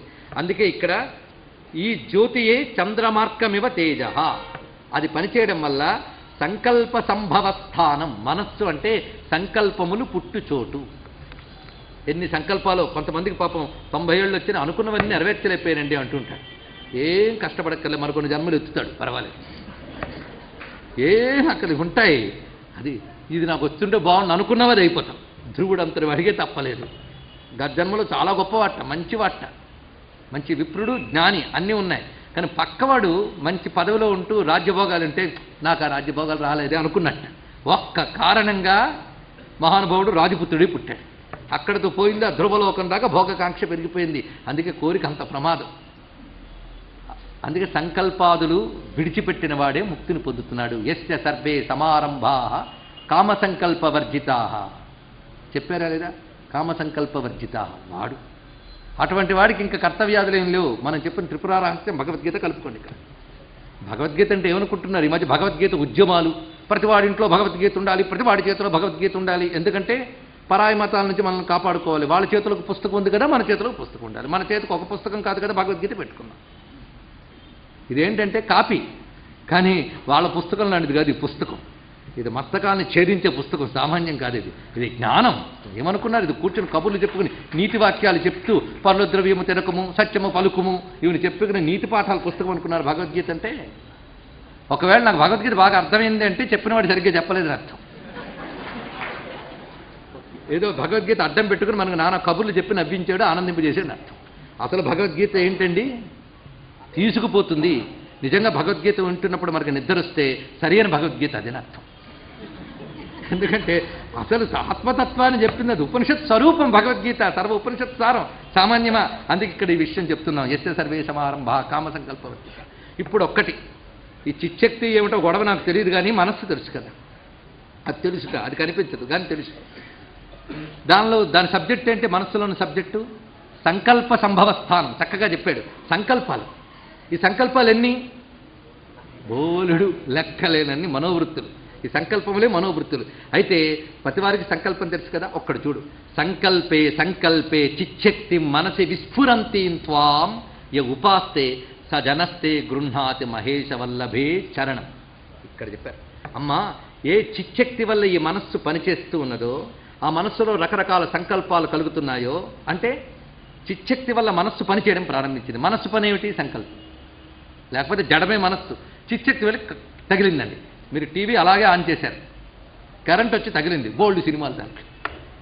అలాగే చిచ్చక్తి వచ్చి తగిలేక మనస్సులో బోల్డ్ సంకల్పాలు వచ్చేస్తున్నాయి. ఇక్కడ నువ్వు చేయాల్సిన పని ఏమిటంటే, నువ్వు సంకల్పాలు మాత్రమే చూస్తున్నావు మనస్సులో. సంతోషం. సంకల్పాలు చూస్తున్నంతసేపు సంకల్పాలు, వాటికి సంబంధించిన సుఖ దుఃఖాలు. కానీ ఈ సంకల్పాలు ఏ చిచ్చక్తి వల్ల వస్తున్నాయో చూడు. ప్రతి సంకల్పంలో చిచ్చక్తిని చూస్తూ ఆ చిచ్చక్తిని మాత్రమే పట్టుకునే ప్రయత్నం చేస్తూ ఉంటే సంకల్పం జారిపోతుంది, చిచ్చక్తి మిగిలిపోతుంది, ముక్తుడు వైపుతో పోవడం. ఎంత అద్భుతంగా చెప్పాడు. అలలు చూస్తున్నావు, అలలో ఉన్న నీటిని పరిశీలిస్తే ఆ నీటి తత్వం తెలుస్తుంది. ఇక్కడ అలలు అనేటువంటి సంకల్పాలు వంటివి. దానిలో ప్రసరించే చిచ్చక్తి ఏదో చూడు, ఆ స్వరూపాన్ని తెలుసుకో. అది చరణాలు పట్టుకోవడం అంటే, పాదాలు పట్టుకోవడం అంటే అదమ్మా. నా మనస్సులో ప్రసరించే నీ చిచ్చక్తే చరణములు. అమ్మ చరణం అంటే అది కదలిక. మన సంకల్పాలని కదిలించి అమ్మ పాదాలు చూడండి. అమ్మ పాదాలంటే చిచ్చక్తి స్వరూపాలు. దాన్ని పరిశీలించమన్నాడు. అది పరిశీలిస్తే మహేష చరణం అందుకుంటావు. అమ్మ చరణ స్థానం సహస్రారం, అక్కడికి చేరుకుంటావు. ఇదంతా యోగం. ఇప్పుడు నేను చెప్పిన యోగం నిజానికి ప్రాణాయామం చేయండి, కుండల పైకి లేచి నేను చెప్పలేదు. ఇదంతా మనం విచారణ మార్గంగా తీసుకున్నాం. అందుకని ఇది ధ్యాన ప్రక్రియగా, విచారణ ప్రక్రియగా భావన చేస్తూ వాక్కు, ప్రాణము, మనస్సు యొక్క స్థానములు తెలుసుకుంటూ వీటికి ఆధారంగా వీటికి శక్తినిస్తున్న 2 చరణములు అమ్మ యొక్క దివ్య చరణములు సహస్రార కమలంలో భాషిస్తున్నాయని తెలుసుకుంటే, అందుకే ఉపాస్తే ఆ చిచ్చక్తిని ఎవరు ఉపాసిస్తున్నారో ఇప్పుడు మళ్ళీ వచ్చాడు. ఉపాస్తే ఇది మాట. ఏ చిచ్చక్తిని? తేజస్సుకు సంబంధించిన అణువుగా, వాక్కుగా, మూలాధారమునున్నది, జలానువైన ప్రాణశక్తిగా, అహం స్ఫూర్తికి కేంద్రముగా, హృదయముగా ఉన్నది, చిత్తముగా ఉన్నది, దాని శక్తి వలన పనిచేస్తున్న మనస్సులందు, సంకల్పములందు ప్రసరిస్తున్న చిచ్చక్తిని తెలుసుకుంటే దాన్ని దాటి చరణాన్ని అందుకోగలవు. ఇదే చిచ్చక్తి ఉపాసన, ఇదే శ్రీ విద్య ఉపాసన, ఇదే త్రిపుర సుందరి విద్య.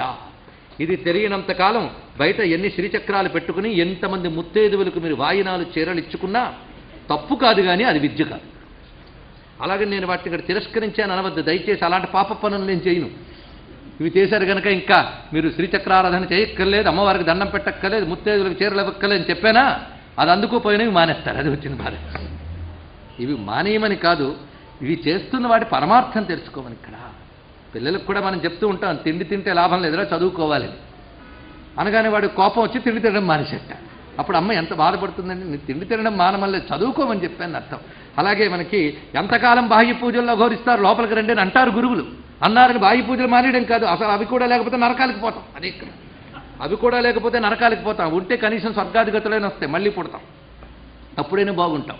అప్పుడు తెలుసుకునేది ఇప్పుడు తెలుసుకుంటే మళ్ళీ పుట్టవలసిన అవసరం లేని పరంధామం ఆ తల్లి చరణాలు అందుకోగలం. ఎందుకంటే ఇన్ని చేస్తున్నాం కానీ అమ్మ పాదాలు స్పృహలో ఉన్నాయా? ఇంత లలితాశాస్త్రం చదివాం, ఆ చదివిన సమయంలో 2 నిమిషాలైనా అమ్మ చరణములు స్పృహలోకి వచ్చాయా? అమ్మ రూపం మదిలో స్ఫురించిందా? జపమాల ఉదయం నుంచి సాయంత్రం వరకు లక్షల మార్లు తిప్పాం, ఎంతసేపు అమ్మ స్ఫురించింది. అలాగే విడిచిపెట్టమని చెప్పట్లేదు, భాగ్యంగా చేస్తే కూడా పాపాలైనా పోతాయి. దాంట్లోకి వెళ్ళడానికి ప్రయత్నం చేయాలి, అది చెప్పడం. ఈ మాట నేనన్నది కాదండి. కొన్ని దశకాల తర్వాత అంత గట్టిగాను గణపతి ముని కత్తి నూరి మరీ అంటాడు. అక్కడ చెప్తాను, ఇక్కడ ముందు అందించాను. అక్కడ ఇంకా గట్టిగా చెప్తాడు, సమయాచారం గొప్పదా దక్షిణాచారం గొప్పదా అని తగువులు ఆడుకునే వాళ్ళకి ఏ ఆచారం గొప్పదో చెప్తాడు రమణులు. ఆ చెప్పిన మాటని గణపతి ముని చెప్తారు. అక్కడ అందుకుంది ఆ విషయం. దానికి ఒక చిన్న సూచన ఇక్కడ ఇచ్చాను. ఒకవేళ నేను చెప్పడం మర్చిపోతే మీరు అడిగి మరీ చెప్పించుకుంటారేమో అని ఆశ. సరే, మొత్తానికి ఈ చిత్తగతమైన ప్రకాశమే సూర్యుని వల్ల చంద్రుడికి వెలుగు వచ్చినట్లుగా మనస్సుకు వెలుగునిస్తున్నది. అంటే నీ మనస్సు పనిచేయడానికి నువ్వు హృదయంలో అహం రూపంగా స్ఫురించే చిచ్చక్తే కారణము కనుక చిచ్చక్తి కేంద్రము హృదయము అని మొత్తంగా ఇక్కడ చెప్పి ఇది ముగించారు. ఇంతవరకు కుండలిని శక్తి దాని యొక్క విధానము చెప్పారు. ఇది విచారణ మార్గానికి చెప్తే విని ఆనందించడానికి ఎంత అవసరం అంత చెప్పుకున్నాను.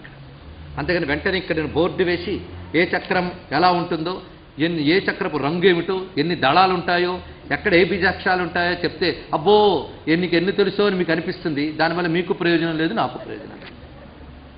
ఎందుకంటే కనీసం చెప్తున్నంతసేపు శ్రద్ధగా వింటే అప్పుడే అమ్మ ఇక్కడ ఉంది అనే భావం మనకి తెలుస్తుంది. అందుకే ఆమె గుహాంతర్వాసి. ఇదే మనం చదువుకుంటున్న లలితాశాస్త్రం నిండా ఈ మాటలే. దహరాకాశ రూపిణి నుంచి ఇది కేవల గుహ్య. గుహ్య అంటే గుహయందు ఉన్నది గుహ్య. గుహ ఏది ఇది? అందుకు అవే మాటలు వివరిస్తున్నారు.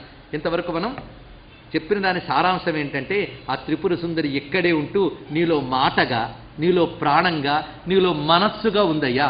నీకు మాట తెలుసు, ప్రాణం తెలుసు, మనస్సు తెలుసు, కానీ ఈ మూడింటి యందు ఉన్నది చిచ్చక్తి అని తెలుసుకుంటే ఈ మూడింటిని విడితే ఆ శక్తినే పట్టుకుంటావు నువ్వు. ఇది దీని యొక్క సారాంశం. ఇది చిచ్చక్తి విలాసం అయింది కదా. ఇప్పుడు మరో దానిలో ప్రవేశిస్తున్నాం. మళ్ళీ అమ్మవారు నవ్వు చెప్తున్నాడు ఈయన. అది విడిచిపెట్టకూడదు. నేను ఎన్నో నవ్వులు విడిచిపెట్టేస్తున్నాను, ఎందుకంటే సమయం లేకపోతే నవ్వుల గురించే నేను 9 రోజులు చెప్పుకోవచ్చు. అంత సబ్జెక్ట్ రాశాడు ఈ నవ్వుల గురించి. ఒక్కొక్క స్తబకానికి ఒక్కొక్క నవ్వు అన్నాడే కానీ ఒక్కొక్క స్తబకంలో 8-9 పద్యాలు నవ్వు మీదే. ఇంకొక స్తబకంలో మొత్తం నవ్వు గురించే రాశాడు. ఆ లెక్క కడితే అది ఓపికగా కట్టి ఎన్ని నవ్వులో మనం చివరి రోజులు చెప్పుకున్నాం. అయితే ఇన్ని రకాలుగా నవ్వుని వర్ణించడం అంటే అబ్బో ఏం కవండి భలే చెప్పాడండి అని కాదు. ఇక్కడ ఆ నవ్వుని ఆయా కోణములతో పరిశీలించడం వల్ల మనకు ఆయా ప్రయోజనాలు ఉన్నాయి. ఒక్కొక్క ధ్యానానికి ఒక్కొక్క ప్రయోజనం.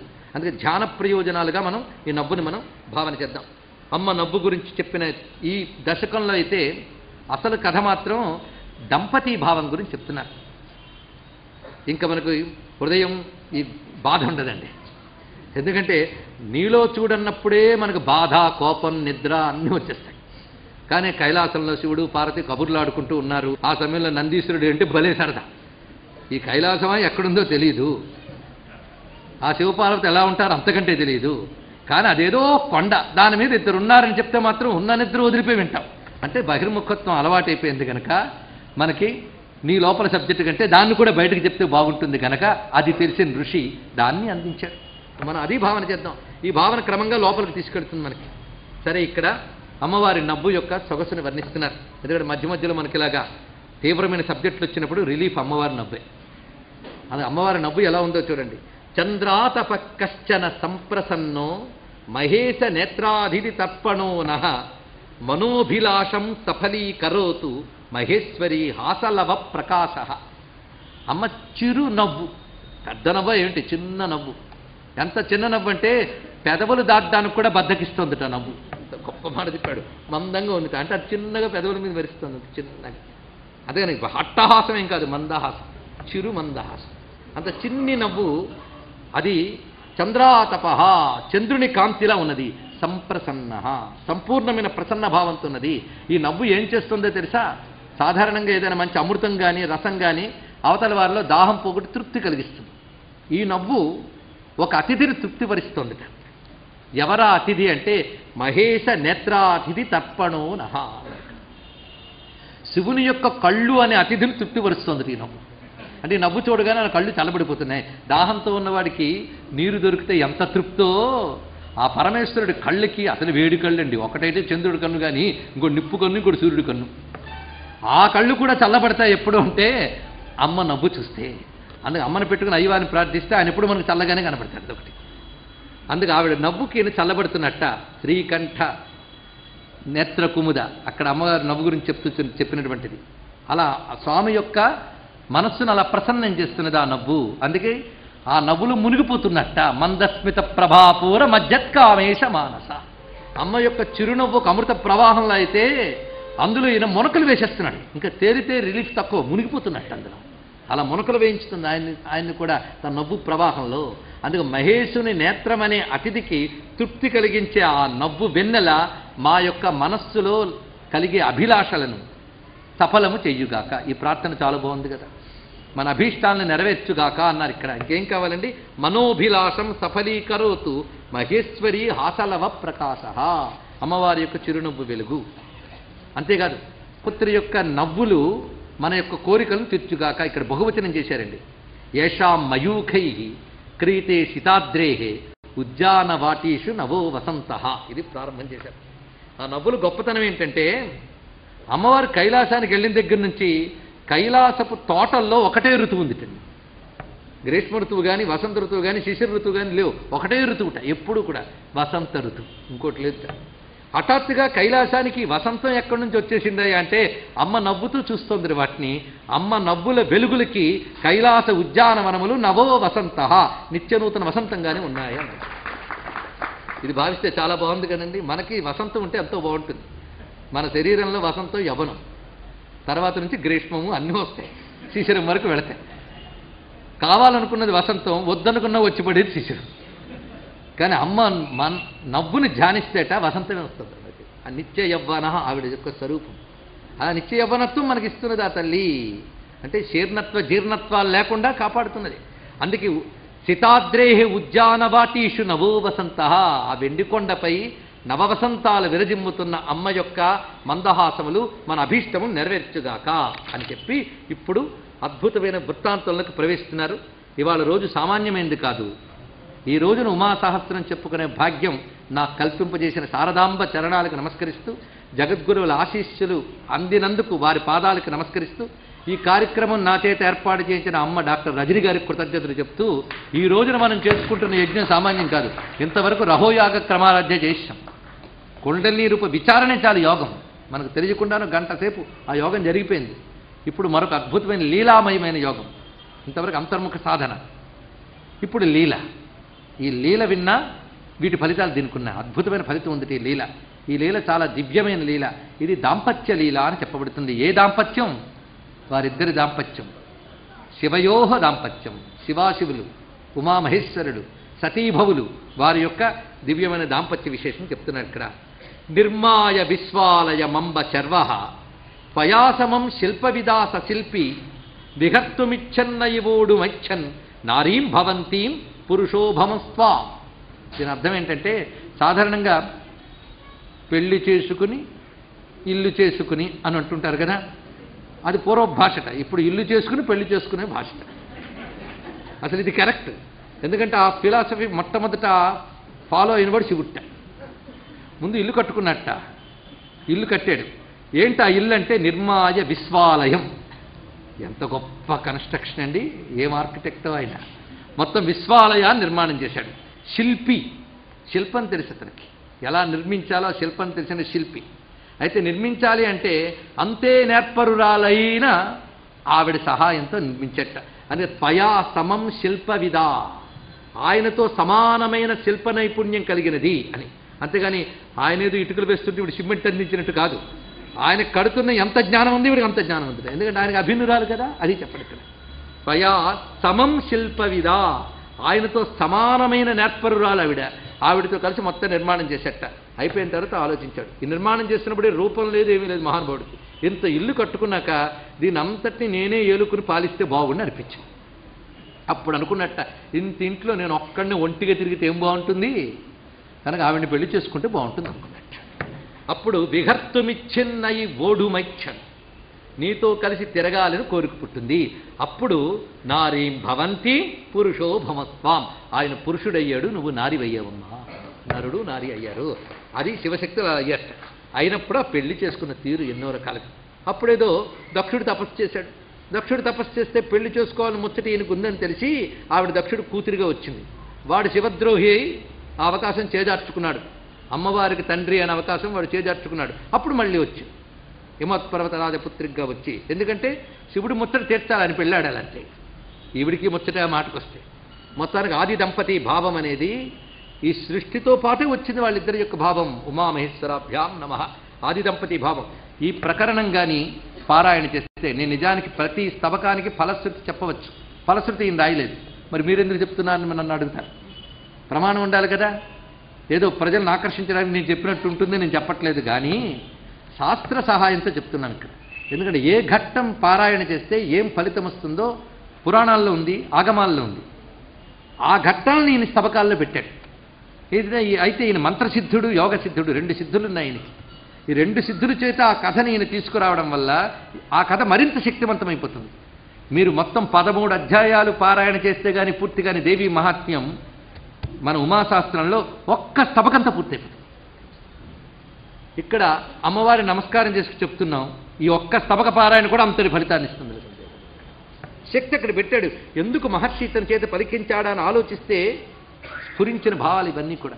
అలాగే ఇక్కడ ఎవరైనా సరే వివాహం కానివారు, లేకపోతే ఎప్పుడు అమంగళాలు ఎదుర్కొనేవారు, ఇంట్లో మంగళం కావాలనుకునేవారు, అటువంటి వారు కానీ ఈ స్తవకాన్ని పారాయణ చేసినట్లయితే వాళ్ళకి వివాహం కాని వారికి వివాహం జరగడం ఒకటి, వివాహమైన వారికి అన్యోన్యత లేకపోతే వారి మధ్య అన్యోన్య భావం ఒకటి స్థిరపడడం జరుగుతుంది.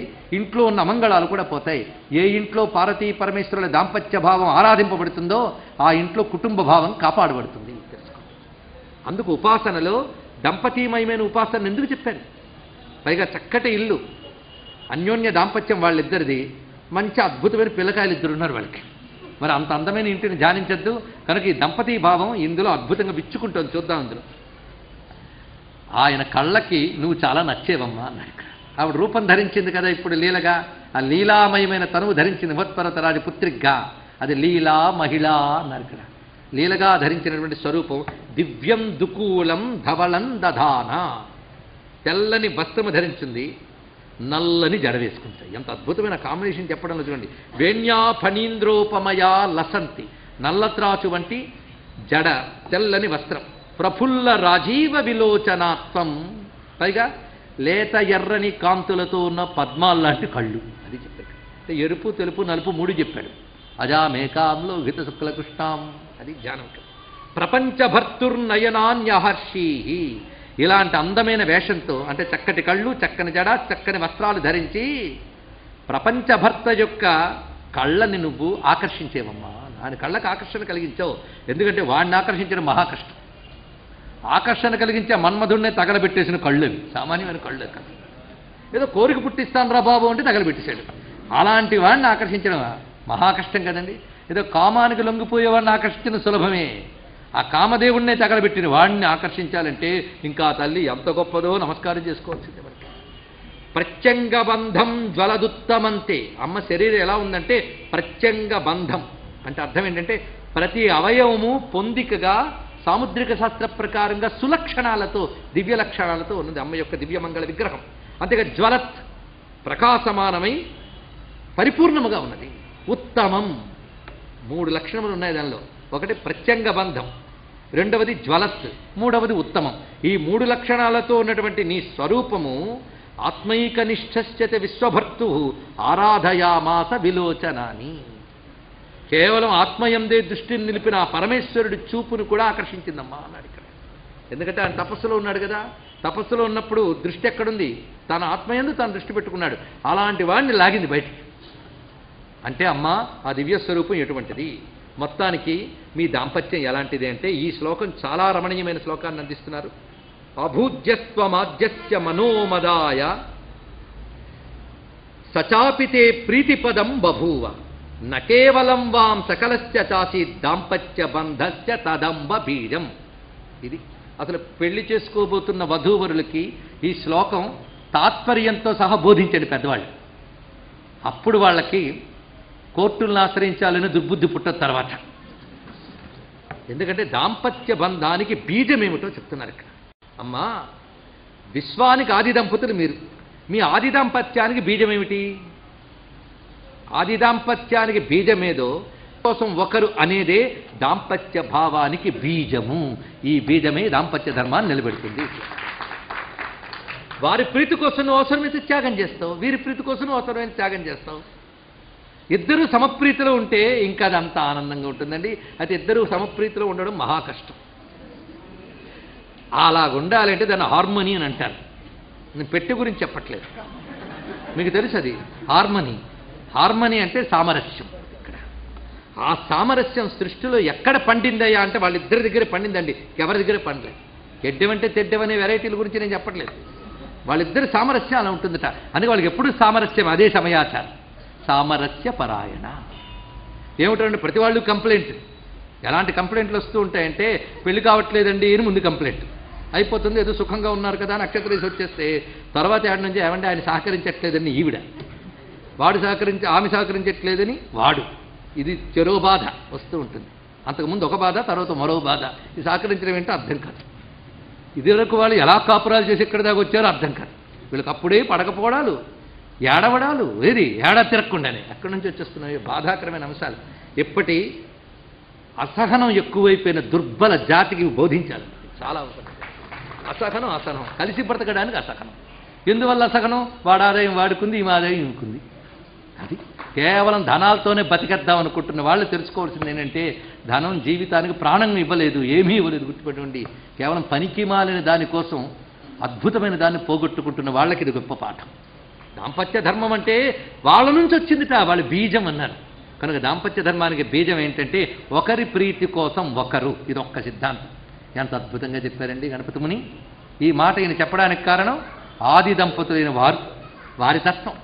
ఇలాగా వేదమునందు ఋషులే దంపతీ భావాన్ని ఇలా ఆవిష్కరించారు. అంటే దాంపత్య ధర్మాన్ని ఎంత పటిష్టంగా యుగాల నాడే ఆవిష్కరించిన భారత జాతి సంస్కారానికి నమస్కారం చేస్తున్నారు. అందుకే ఇప్పటికీ ఉమామేశ్వరాభ్యాం నమః, వాణి హిరణ్యగర్భాభ్యాం నమః, లక్ష్మీనారాయణాభ్యాం నమః, శశి పురంధరాభ్యాం నమః, అరుంధతి వశిష్టాభ్యాం నమః, శ్రీ సీతారామాభ్యాం నమః. ఇది వినగానే విన్నావు కదా, ఇవాళ నుంచి నువ్వు నా ప్రీతి కోసం ఉండు అని వీడు అనకూడదు. ఆమె ప్రీతి కోసం వీడుండే ప్రయత్నం చేయాలి, వాడికి ప్రీతి కోసం ఆమె ఉండే ప్రయత్నం చేస్తే బాగుంటుంది. సామరస్య పరాయణ ఇది ఉన్నటువంటి మాట. ఆ సామరస్య పరాయణ అది నిలుపుతుందండి దాంపత్య ధర్మాన్ని. అందుకే నకేవలం వా సకలస్య చాసి దాంపత్య బంధస్య తదంబ బీజం. అద్భుతమైన శ్లోకం ఇది. తవాతి కాంతా నయనాంత వృత్తి. మనం ఇప్పుడు పెళ్లి వేదికలకు వెళ్ళిపోతున్నామండి. హిమాలయ పర్వతాల్లో ఔషధీ ప్రస్థం, హిమవంతుడు రాజధాని నగరం, అద్భుతమైన పెళ్లి వేదిక. అక్కడికి వెళ్ళిపోదాం మనం అందరం కూడా. తీసుకెళ్ళిపోతున్నాడు గణపతి ముని. ఈ చక్కని పూర్ణిమ వేళ ప్రతిపన్ ముఖ్యరాకాంత దిదిమండల పూజిత పాడ్యము నాడు ఆరంభించిన పూజ ఇవాళతో పూర్తి. ఇవాళ పూర్తి మనకి ముఖ్య రాక, ఆశ్వయుజ పూర్ణిమని ముఖ్య రాక అంటారు. రాక అంటే పూర్ణిమ, ముఖ్య పూర్ణిమ అంటే ఇది ఇవాళ. కనుక ఇలాంటి నిండు పూర్ణిమ సమయంలో మనం ఉమామేశ్వర కళ్యాణం జరుపుకుంటున్నాం. గొడవ లేదు, ఏ పరికరాలు తెచ్చి ఇవ్వాల బాధ లేదు, కూర్చుని వినడమే అంత హాయిగా ఉన్నదో. ఫలితం మాత్రం చక్కగా కళ్యాణం చేసిన ఫలితం. తవాతి కాంత నయనాంత వృత్తి హాసపురారేశ్చ నవేందుహారి ఉభౌ వివాహోత్సవ పూర్వరంగం నివర్తయామాస తురాదిరామి. ఆదిరామి ఎంత అందమైన మాట. ఆది సుందరి అని అర్థంటండి. రామ అంటే అమ్మవారు కదా, రామ రమణలంపట. సంబోధనలో రామే. ఆది రామి, మొదటి సుందరి అంటే ఆదిదేవి జగదంబ. పెళ్లికి పూర్వరంగం ఎలా ఉందో చెప్తున్నారు. అంటే పెళ్లి కొడుకు పెళ్లి కూతురు కూర్చున్నారండి. ఆ పూర్వరంగం, ఆ పూర్వరంగం నిర్వహించిన వాళ్ళు ఎవరు అంటే నీ కళ్ళు, ఆయన నవ్వు, ఇవి నిర్వహించేట. నీ కళ్ళు ఎలా ఉన్నాయంటే తవ అతికాంత నయనాంత వృత్తి అన్నాడు ఇక్కడ. అమ్మవారు బిడియంగా కూర్చున్నారు. తపస్సు అంటే గట్టిగా చేశారు, కానీ తీరా పెళ్లి ఫిక్స్ అయ్యి పెళ్లిపేటల మీదకి వచ్చినప్పటికల్లా స్త్రీ సహజమైన బిడియం వచ్చింది ఆవిడకి. ఆ బిడియంతో తల వంచుకున్నట్ట. తల వంచుకున్నారే కానీ శివుని సౌందర్యం చూడాలని చాలా తపన కలిగింది ఆవిడకి. అందుకు తల వంచుకున్నట్టుండే ఓర కళ్ళతో చూసేస్తుంది ఆవిడ. అందుకే నయనాంత వృత్తి, నయనపు కళ్ళ చివరల్లోకి పెట్టి చూస్తుందట. అతికాంత, అత్యంత రమణీయమైనటువంటి చూపుటది. కాంత అంటే కమనీయం అని అర్థం. కమనీయమైనటువంటి, అత్యంత కమనీయమైన నయనాంత వృత్తి. ఆ కనుల చివరల్లోకి వెళ్ళి చూస్తుందట.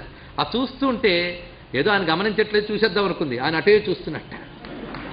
ఈవిడ చూసిన విషయం చూసి నవ్వెట్ట. మహానుభావుడు దొరికిపోయేవిలే అన్నాడు. అప్పుడు ఆయన ఎలా నవ్వాడు? చిన్న నవ్వు నవ్వెట్ట. హాస పురారే. ఆయనకి ఇలాంటి రసాలు కూడా ఉన్నాయి. అందుకు త్రిపురాసుర సంహారకుడైన పరమాత్మ హాస ఎలా ఉందంటే నవేందుహారి, అప్పుడే ఉదయించిన చంద్రుడిలా ఉందిట. ఆ లేత నవ్వు నవ్వుతున్నాడు. కనుకనే ఓరగా చూసిన నీ కళ్ళకాంతి, చిరునవ్వు నవ్విన మా పరమేశ్వరుడి యొక్క పెదాలపై ఆ మందహాస కాంతి, ఇవి వివాహానికి పూర్వరంగమమ్మ అన్నాడు ఇక్కడ. మొట్టమొదట ఆ విధంగా ఉన్నారు. ఇప్పుడు పాణిగ్రహణం. ఏదో టైం అయిపోతుందని పెళ్లి కదిలించేస్తలేదు, ఇక్కడ ఉన్నదే నేను చెప్తున్నా. పాణిగ్రహణ ఘట్టం ఎంత అద్భుతంగా చెప్తున్నాడు. అమ్మ చేతిని పట్టుకున్నట్టు. ఎంత శివుణ్ణి మనం చెప్తున్నా సబ్జెక్టు ఉమాదేవి కనుక ఆవిడ గొప్పతనమే చెప్పాలి. మరేం చేస్తాం? ఆవిడేమో అనుకోకుండా ఉండడం కోసం మధ్య మధ్యలో శివుడిని చెప్తుంటాడు. లేకపోతే ఆవిడ తృప్తి చెందదు, ఆవిడ తృప్తికి చెందాలి. అందుకోసం శివుడి గురించి చెప్తూ ఉండాలి. అమ్మ నీ చెయ్యి మమ్మల్ని అనుగ్రహించుగాక. అమ్మ చెయ్యి ఎంత గొప్పగా ఉందో చెప్తున్నారు. దాతుం ప్రభుస్సాం త్వయితుం సమర్థ. అమ్మ చెయ్యి గొప్పతనం అండి. ఎంత ఆ హస్తాన్ని తలంచుకుంటే చాలు మనకి. దాతుం ప్రభు సాంత్వయితుం సమర్థ కర్తుం క్షమః తర్జయితుం చ శక్తః సంరక్షతాన్మాం తవ సర్వవంజే కరః తుషారాంశుభృతా గృహీతః. తుషార అంశుభృతా గృహీతః. తుషారాంశువు అంటే చల్లని కిరణములు కలవాడు. ఎవడు? చంద్రుడు. వాడి రేఖని తలపై పెట్టుకున్నవాడు అనగా చంద్రశేఖరుడు అని అర్థం. ఆ చంద్రశేఖరుడు తన చేతితో పట్టుకున్న నీ చెయ్యి అని అర్థం. అమ్మ చెయ్యే సబ్జెక్ట్ అక్కడ. అమ్మ చెయ్యి అంటే అది ఆయన చేతిలో ఉంది పాణిగ్రహణ సమయంలో. అందుకే తుషారాంశు భృత గృహీత తే కరః. చంద్రశేఖరుడు తన చేతితో పట్టుకున్న నీ చేయి మమ్ములను రక్షించుగాక. మమ్ములను దాకేందుకు మాం సంరక్షతాం, నన్ను రక్షించుగాక. అమ్మ చెయ్యి నన్ను రక్షించాలి. ఏ చెయ్యి? శివుని చేతిలో పెట్టిన చెయ్యి, పాణిగ్రహణం నాటి చెయ్యి. ఆ చెప్పిన భావనలో శివశక్తి ఏకత్వం చెప్పడం ఒకటి, పెళ్లి ముచ్చటంతా మనకు చూపిస్తున్నారు. ఆ చెయ్యి ఎంత సమర్థవంతమైన చెయ్యో తెలుసా? మామూలు చెయ్యి కాదండి అది. ఆ చెయ్యి ఎన్ని పనులు చేయగలదో పైన చెప్తున్నారు. 4 పనులు చేయగలదు ఆ చెయ్యి. దాతుం ప్రభు సాంత్వయితుం సమర్థ కర్తుం క్షమః తర్జయితుం చ శక్తః. 4 పనులు చేయగలదట అది. ఒకటి దాతుం ప్రభు. ప్రభు అంటే క్యాపబుల్ అని అర్థం. ఏదైనా చేయగలిగేవాడిని ప్రభు అంటారు. దాతుం ప్రభువు, ఏది కావాలంటే అది ఇవ్వగలిగే చెయ్యది. మొట్టమొదట దానము చెయ్యడానికి సమర్థవంతమైన చెయ్యి కనుక దాతుం ప్రభువు, దానము చెయ్యగలిగే చెయ్యి. దానం అంటే ఇవ్వడం. సృష్టిలో అందరికీ ఇచ్చే చెయ్యి అమ్మ చెయ్యి. ఆవిడ పెట్టే చేయండి, అన్నపూర్ణమ్మ కదా, ఆవిడ పనే అది. అందుకు దాతుం ప్రభువు. సాంత్వయితుం సమర్థ. అంతేకాదు, వేదనతో పిల్లలు బాధపడుతూ ఉంటే ఊరుకో నాన్న అని నిమిరి ఓదార్చే చెయ్యది ఇక్కడ. అందుకు దానము చేయగలిగే చెయ్యి, ఓదార్చగలిగే చెయ్యి. అంటే కావలసింది ఇస్తుంది, ఏడుపు వచ్చినప్పుడు ఓదారుస్తుంది. ఎంత అందమైన వాత్సల్యమయమైన చెయ్యి. అంతేకాదు కర్తుం క్షమః, ఒట్టి ఓదార్చడమే కాదు, ఏదైనా చేయగలదు, ఇవ్వగలదు, ఓదార్చగలదు, ఏదైనా చేయగలదు. ఏది చేయగలదు? సృష్టి స్థితిలయులనే మహాకార్యమే చేయగలదు ఆ చెయ్యి. ఇక్కడ అది కర్తుం క్షమః, దేన్నైనా చేయగలదు. ఇది చేయగలదా, అది చేయగలదా ప్రశ్న వేయకు నువ్వు. కర్తుం అకర్తుం అన్యథా కర్తుం, చేస్తుంది చేయకుండా ఊరుకుంటుంది. ఏమైనా కంపల్షన్ ఆవిడికి చెయ్యాలని, పొద్దున్న లేచి అటెండెన్స్ వేసుకోవాలి, డ్యూటీకి వెళ్ళాల్సిన అవసరం లేదు, మరి చేయాలనిపిస్తే చేస్తుంది, లేకపోతే లేదు, అడిగేవాళ్ళు లేడు. ఇలాగే చెయ్యాలని లేదు, అన్యథా కర్తం. ఇంకోలో కూడా తిప్పేస్తున్నాను, ఆవిడ ఇష్టం, నువ్వెవడో అడగడానికి. ఇక్కడ కర్తం అకర్తం అన్యథా కర్తం అవి సమర్థ, ఏదైనా చేయగలదు. అందుకు కర్తుం క్షమః, అన్నీ చెయ్యగలిగే చెయ్యండి. ఇలాంటి చెయ్యి మనకు అంటూ ఉంటే ఇంకేం కావాలండి? ఓదార్చడానికి ఒకటి చెయ్యి, దానం పుచ్చుకోవడానికి మరొకటి చెయ్యి, ఏదైనా చేయడానికి ఇంకోటి చెయ్యి. ఎందుకు? అన్ని చేతులు ఆ చెయ్యి చాలు మనకి. అంతేకాదు తర్జయతుంచ శక్తః, బెదిరించడానికి కూడా పనికొచ్చే చెయ్యది. ఎప్పుడైనా దుర్గాదేవిని మీరు చూసారా? పులి మీద కూర్చుని ఉంటుంది తల్లి, 8 చేతుల్లో. ఆవిడ ఒక చేతిలో ఆయుధం ఏంటో తెలుసా? తర్జని, అంటే చూపుడు వేలు చూపిస్తుంది, ఇది అది ఆయుధం, ఇంకోటి కాదు. ఇంకే కత్తి లేదు, కటారు లేదు ఇది. అందుకే ఎప్పుడు కూడా గుర్తుపెట్టుకుని, పెద్దవాళ్ళని చూపించేటప్పుడు చూపుడు వేలు చూపించకూడదు. అలాగే దేవుడికి పువ్వులు వేస్తున్నప్పుడు చూపుడు వేలు తగలకూడదు. ఇవన్నీ పెద్దవాళ్ళు చెప్తారు. బొట్టు పెట్టుకున్నప్పుడు చూపుడు వేలుతో పెట్టుకోకూడదు. ఇది తర్జని, దీని పేరే తర్జని. తర్జని అంటే బెదిరించున్నది అని అర్థం. తర్జని చూపిస్తాడు, బెదిరింపను, జాగ్రత్త. నువ్వు పెద్దవాళ్ళు చూపిస్తే అది. అందుకే వృక్షాలను చూపించేటప్పుడు కూడా ఈ చేతి ఇలా చూపించద్దంటారు. ఇలా చూపించండి, ఇలా చూపించకూడదు, అది విధానం. సాధారణంగా ఇలాంటివి చెప్తేనే చాలా ఇంట్రెస్టింగ్ ఉంటూ ఉంటాయి, అసలు వదిలేసి. కానీ చెప్పుకుంటే సందర్భం వచ్చింది కనుక చెప్తున్నాను. తర్జని అంటే ఇది చాలా ముఖ్యమైన అంశం. అందుకే ఇది ఎవరి దగ్గర చూపించాలి, జాగ్రత్త. ఆవిడికంటే సరిపోయింది కానీ అందరి దగ్గర అది కూడా అండి అనకూడదు, పెద్దవాళ్ళ దగ్గర మహాపాపం ఇవన్నీ. అలాగే చందనాదులు అరగదీసినప్పుడు కూడా దీంతో తీయకూడదు, ఇది గుర్తుపెట్టుకోండి. తీస్తే దేవుడికి పనికిరాదు. ఈ చెయ్యి తగలకూడదు. ఇలాగ వేయగలిగితే మంచిది, ఈ చెయ్యి తగలరాదు, పెద్దవాళ్ళు చెప్పారు. మొత్తానికి అమ్మవారు ఆ చెయ్యి చూపిస్తుంది, ఆవిడకంటే చెల్లింది. ఎందుకంటే కొందరు రాక్షసులను జాగ్రత్త అంటే పడిపోతారు కింద. అక్కడ తర్జని అంటే జాగ్రత్తలో రే అని చెప్తుంది. అంటే అసుర సంహారం చేయగలిగే పరాశక్తి చెప్పడం కోసం కేవలం చూపుడు వెళ్తూనే రాక్షసుల్ని అణచగలిగిన శక్తి. అందుకే తర్జయితుంచ శక్తః, రాక్షసుల్ని బెదిరించి అణచగలిగే చెయ్యి ఇది. చూసారా ఎంత గొప్ప చెయ్యో మా అమ్మది. దానం చేయగలిగే చెయ్యి, ఓదార్చే చెయ్యి, ఏదైనా చెయ్యగలిగే చెయ్యి, అవతల వాళ్ళని బెదిరించి అణగదొక్కగలిగే చెయ్యి. ఇలాంటి చెయ్యి ఉంటే మనకి ఎంత ధైర్యం అండి. అంతేగాని ఓదార్చుతాను కానీ రక్షించలేను నాన్న అంటే మనకి ఇంకెందుకు లాభం? ఎందుకంటే మనకు ప్రమాదాలు ఎన్ని రకాలో తెలియదు. మనకి దరిద్రం వచ్చినప్పుడు ఏదో కావాలి, అప్పుడు ఇస్తుంది. మనకు ఏడుపు వచ్చినప్పుడు ఓదార్చాలి, అప్పుడు ఓదార్చుతుంది. మనం చేత కానిది ఏదో అది చెయ్యాలి, అప్పుడు ఏదైనా చేయగలదు. మనకు భయం పుట్టినప్పుడు, ఎవడో మనల్ని హింసిస్తున్నప్పుడు ఆ హింస నుంచి కూడా కాపాడగలదు. అన్ని విధాలా రక్షించడం కోసం అన్ని పనులు పెట్టుకున్న మా అమ్మ బంగారు చెయ్యి పాణిగ్రహణ సమయంలో శివుడి చేతిలో పట్టుకున్న చెయ్యి మమ్మల్ని రక్షించుగాక అనే విషయాన్ని చెప్పారు. అమ్మ మీ స్వరూపాన్ని పిల్లలను మేము భావించి నమస్కారం చేస్తున్నాం కానీ నీ స్వరూపం ముట్టుకోవడానికి కూడా ఎవరికి అర్హత లేదు తల్లి అన్నారు. ఇది గొప్ప విషయం అండి. ఇది పాతివ్రత్య ధర్మం. పాతివ్రత్యము ఏకపత్ని వ్రతం అంటే ఏమిటో శివపార్వతుల దగ్గర నేర్చుకోవాలి. విశ్వంలో ప్రతి దంపతులు శాంతిగా ఉండాలి అంటే ఆది దంపతులను ఆదర్శంగా తీసుకోవాలి. అందుకే స్పృష్టం న శక్యా పరమే పరైస్త్వం నాన్యయా చింతయితుం న శక్యః త్వమేవ సర్వస్య సయేవ తేంబా దాంపత్యమేవం యువయోస్తు సత్యం. మీ దాంపత్యం సత్యము అంటే అది 3 కాలాల్లోనూ మార్పు లేనిది, 3 కాలాల్లోనూ బోధించే ధర్మ మార్గం అది. అది స్పృష్టం న శక్యా పరమే పరైస్తం. పరమే అంటే సర్వోత్కృష్టురాలా, నిన్ను పరులు స్పృశించలేరు, పరమాత్మ శివుడు తప్ప. ఈ విషయం తెలుసుకుని ఇది సమయాచారం అండి. ఇది మర్యాద, ఇది కులస్త్రీ మర్యాద, ఇది పాతివ్రత్య మర్యాద. తాత్వికంగా చూస్తే పరబ్రహ్మ శక్తి పరబ్రహ్మకి తప్ప ఇంకొకరికి తెలియబడదు. ఇది తాత్విక దృష్టితో. ధార్మిక దృష్టితో చేస్తే ఉత్తమ ఇల్లాలు తన భర్త యొక్క స్పర్శ తప్ప పరపురుష స్పర్శ పొందదు. అదే కదా సీతమ్మ చెప్పింది సుందరకాండలో. పరపురుషుని స్పృశింపనని పల్కిన పల్కు త్రిలోక వంజమన్నాడు హనుమంతుడు. నా భర్తన తప్ప ఇతరులను తాకను గనక నువ్వు తీసుకువెళ్తానన్నా నీతో రాను నాన్న అన్నది హనుమంతుడితో సీతమ్మ.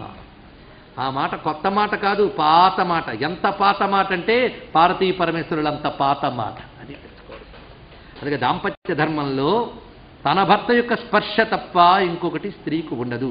ఈ రోజుల్లో షేక్ హ్యాండ్లు ఇవన్నిటి గురించి వస్తూ ఉంటే ఆశ్చర్యమేసి నేను చెప్పట్లేదు, సంప్రదాయం ఏంటో చెప్తున్నా ఇక్కడ. ఇక ఆయన గారు స్త్రీకైనా నియమాలు పురుషుడికి లేవా చెప్తున్నారు.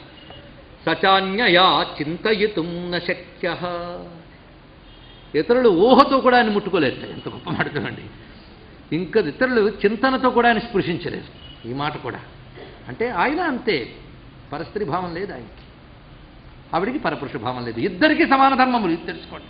అని స్త్రీ ధర్మములే చెప్తూ కూర్చుంటే అది మహాద్రోహం. వాడి ధర్మం వాడికి ఉన్నది ఇక్కడ. అయితే నీ ధర్మం నువ్వు పాటించావని అడగకుండా ఎవరి ధర్మం వాళ్ళు పాటిస్తే బాగుంటుంది ఇక్కడ. అది విషయం. అందుకే ఇక్కడ సచాన్యయా చింతయితుం నశక్య. ఇతరులు స్పృశించలేని సౌందర్యం నీది, ఇతరులు చింతన చేయలేనటువంటి స్వరూపం ఆయనది. అది ఇక్కడ చెప్పారు. ఇది తాత్వికంగా చూస్తే పరమశివుడు ఎటువంటి వాడు అనేది అందదు, మనం ఊహకందదు. అది చెప్పడం ఒకటి. పరమేశ్వరుని శక్తి ఎలాంటిది అంటే శక్తిని మనం స్పృశించలేము. అది ఇక్కడ ఈ మాటని శంకరులు సౌందర్యలహరిలో అనేక మంది చెప్తారు. కామేశ జ్ఞాత సౌభాగ్యమార్తవోరుద్వయాన్విత. అమ్మ ఊరువుల మెత్తదనం ఏమిటి అంటే శివుడికి తెలుసు అన్నాడు. ఎంత అద్భుతమైన శివుడికి మాత్రమే తెలుసు, ఇంకొకరికి తెలియదు అది. ఎందుకంటే ఒళ్ళో పెట్టుకున్నాడు. అంతేకాదు మర్యాద చూపిస్తారు శంకరులు. అమ్మ నీ గడ్డం ఎంత సొగసుగా ఉంటుందంటే నీ చుబుకము అనాకళిత సాదృశ్య చుబుక స్త్రీ విరాజిత, దానికి పోలిక లేదమ్మా అన్నారు వశిన్యాది వాగ్దేవతలు. అది చిన్నప్పుడు నువ్వు చిన్నప్పుడు హిమవంతుడు ఆ గడ్డం పుణికి పుచ్చుకొని నిన్ను లాలించాడమ్మా. నువ్వు పెద్దయ్యాక ఆ గడ్డం పుణికి పుచ్చుకొని పరమేశ్వరుడు నిన్ను ముద్దాడాడు అన్నాడు. ఇక్కడ పసితనంలో ఉన్నప్పుడు తల్లిదండ్రులు వాత్సల్యభావంతో లాలించారు, అంతే పసితనపు మర్యాద. పెద్ద అయిన తర్వాత ఇంకా భర్తదే. అది ఆ చెప్పే సౌందర్యం ఎంత చక్కగా చెప్పారు. ఇదే కామేశ జ్ఞాత సౌభాగ్య మర్దవోరుద్వయాన్విత. ఈ మాట తీసుకుని ఆనందలహరిలో శంకరులు అంటారు పరమశివ దృంమాత్ర విషయం. అద్భుతమైన మాట. పరమశివ దృంమాత్ర విషయం, పరమశివుడు కంటికి మాత్రమే తెలియబడే సౌందర్యమునిది. అందుకే అమ్మవారి సౌందర్యం ఏమిటో తెలుసుకుని కాస్త ఏదైనా మనం కూడా మెలకువలు నేర్చుకుందామా అనుకున్నారని దేవకాంతం. ఎవరికైనా అందంగా ఉన్న వాళ్ళకి వాళ్ళకంటే అందంగా ఉన్నవాళ్ళు ఏ లోషన్స్ రాస్తున్నారో ఏ పెర్ఫ్యూములు వాడుతున్నారో తెలుసుకోవాలని సరదా కుతూహలం ఉంటుంది. ఎందుకంటే దేవకాంతల మహాసౌందర్యవతులు అంటారు కదండి, వాళ్ళు కూడా అంతకంటే సౌందర్యం త్రిపుర సుందరిది అనే మాట విన్నట్ట. త్రిపుర సుందరిది విన్నారే కానీ ఆమె కాలి కొనుగోలు చూడటం కూడా కష్టం. అప్పుడు వాళ్ళు ఏమనుకున్నారంటే పరమశివుడితో సాయుధ్యం పొందుదామనుకున్నారు. అంత గొప్ప విషయం చెంది శివునితో సాయుధ్యం పొందితే అమ్మను చూడొచ్చు అన్నారు. చాలా విషయం, గొప్ప విషయం. అంటే శివ సాయుధ్యం పొందినవాడు మాత్రమే ఆ పరమానందాన్ని అందుకోగలడు. ఇది దీనిలో ఉన్నటువంటి ఆ విషయం. అంత అద్భుతమైన భావన చెప్పారు. ఇవన్నీ పరమశివ దృంమాత్ర విషయం అనేటువంటిది. అందుకే అమ్మ త్వమేవ సర్వస్య సయేవతే. అద్భుతమైన మాట అండి. నువ్వు శివుని దానవు, శివుడు నీవాడు. త్వమేవ సర్వస్య, నువ్వు శివుని దానవు మాత్రమే. ఏవ అలాగే సయేవతే, ఆయన నీవాడు మాత్రమే. ఇదే సత్యమైన దాంపత్యము. అంటే అసలైన దాంపత్యంలో ఎలా ఉండాలి, ఈ దాంపత్యాన్ని ఆదర్శంగా చూపించిన సీతారాములు మనకు మళ్ళీ కనిపిస్తున్నారు. అందుకమ్మా ఆ పెళ్లి సమయం ఎంత బాగా జరిగిందంటే ఈయన గారు ఏం కానుకిస్తాడండి పెళ్లిలో, ఏముందనిస్తాడు. కానీ ఈయనేం తక్కువ తినలేదండి. నేను నీకు మంచి కానుకిస్తానన్నాడు. కొందరు బాగా ప్రేమ ముదిరితే ఆకాశం మీద ఉన్న చంద్రబింబాన్ని సిగలో పెట్టనా అంటూ ఉంటాడు. వాడి పని ఎలాగూ చేయలేడు. వాడి పైత్యాన్ని చూసి ఇప్పుడు సంతోషపడతారు. కొందరు అంటూ ఉంటారు నీకు తాజ్మహల్ రాసి ఇచ్చేస్తా, ఆకాశంలో చంద్రుడిని తీసి జిగపై పెడతా అని. వాడిది పైత్యం అని ఆవిడికి తెలుసు. ఆవిడ ఒక పైత్యంలో ఉంది కనుక ఏమనుకోదు. కానీ ఇక్కడ ఈవిడిని చూశాక ఈవిడికి ఏదైనా ఇవ్వాలనుకున్నట్ట శివుడు ఏమిచ్చాడో చూడండి, ఎంత అద్భుతమైన కానుకిచ్చాడు. నిజాద్వతం చేందుతయుందు మన్యముత్పాద్యతే శంభురదాద్వతం సం మూర్తామి వాసౌ శుభగాత్రి రాత్రిం ప్రాప్యత్వదీయాం కబరీం చకాసే. పెళ్ళైన తర్వాత కానుకిద్దామని ఆయన తన తలపై ఉన్న చంద్రకళలోంచి ఒక కళను తీసేట. ఇక్కడ తీయగానేదేం ఖాళీ కాలేదండి. దీపం నుంచి దీపం వెలిగిస్తే మొదటి దీపం ఏమీ కానట్టే ఆ చంద్రకళలోంచి చంద్రకళ తీసి ఆవిడ సిగ మీద ఆయనే పెట్టేట. ఎందుకంటే ప్రేమగా పూల చెండి తెచ్చి నువ్వు పెట్టుకో అన్నాడు వాడు. వాడు వచ్చి పెడతాడు. అదొక ప్రణయం. అదే విధంగా ఈ స్వామి ఏం చేశారంటే తన తలపై ఉన్న చంద్రకళ తీసి అమ్మవారి తల మీద, అందులోంచి చంద్రకళను తీసి అమ్మ తలపై పెట్టి చాలా బాగుందే అన్నట్ట. ఎంత బాగుందంటే నీ జుట్టంతా రాత్రిలాగుంటే రాత్రిపూట చంద్రకళలా ఉన్నదమ్మా చంద్రుడు.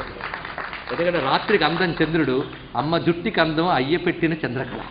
అప్పుడు ఇద్దరూ చంద్రకళా స్వరూపులే పేరు. బాగుందనమాట.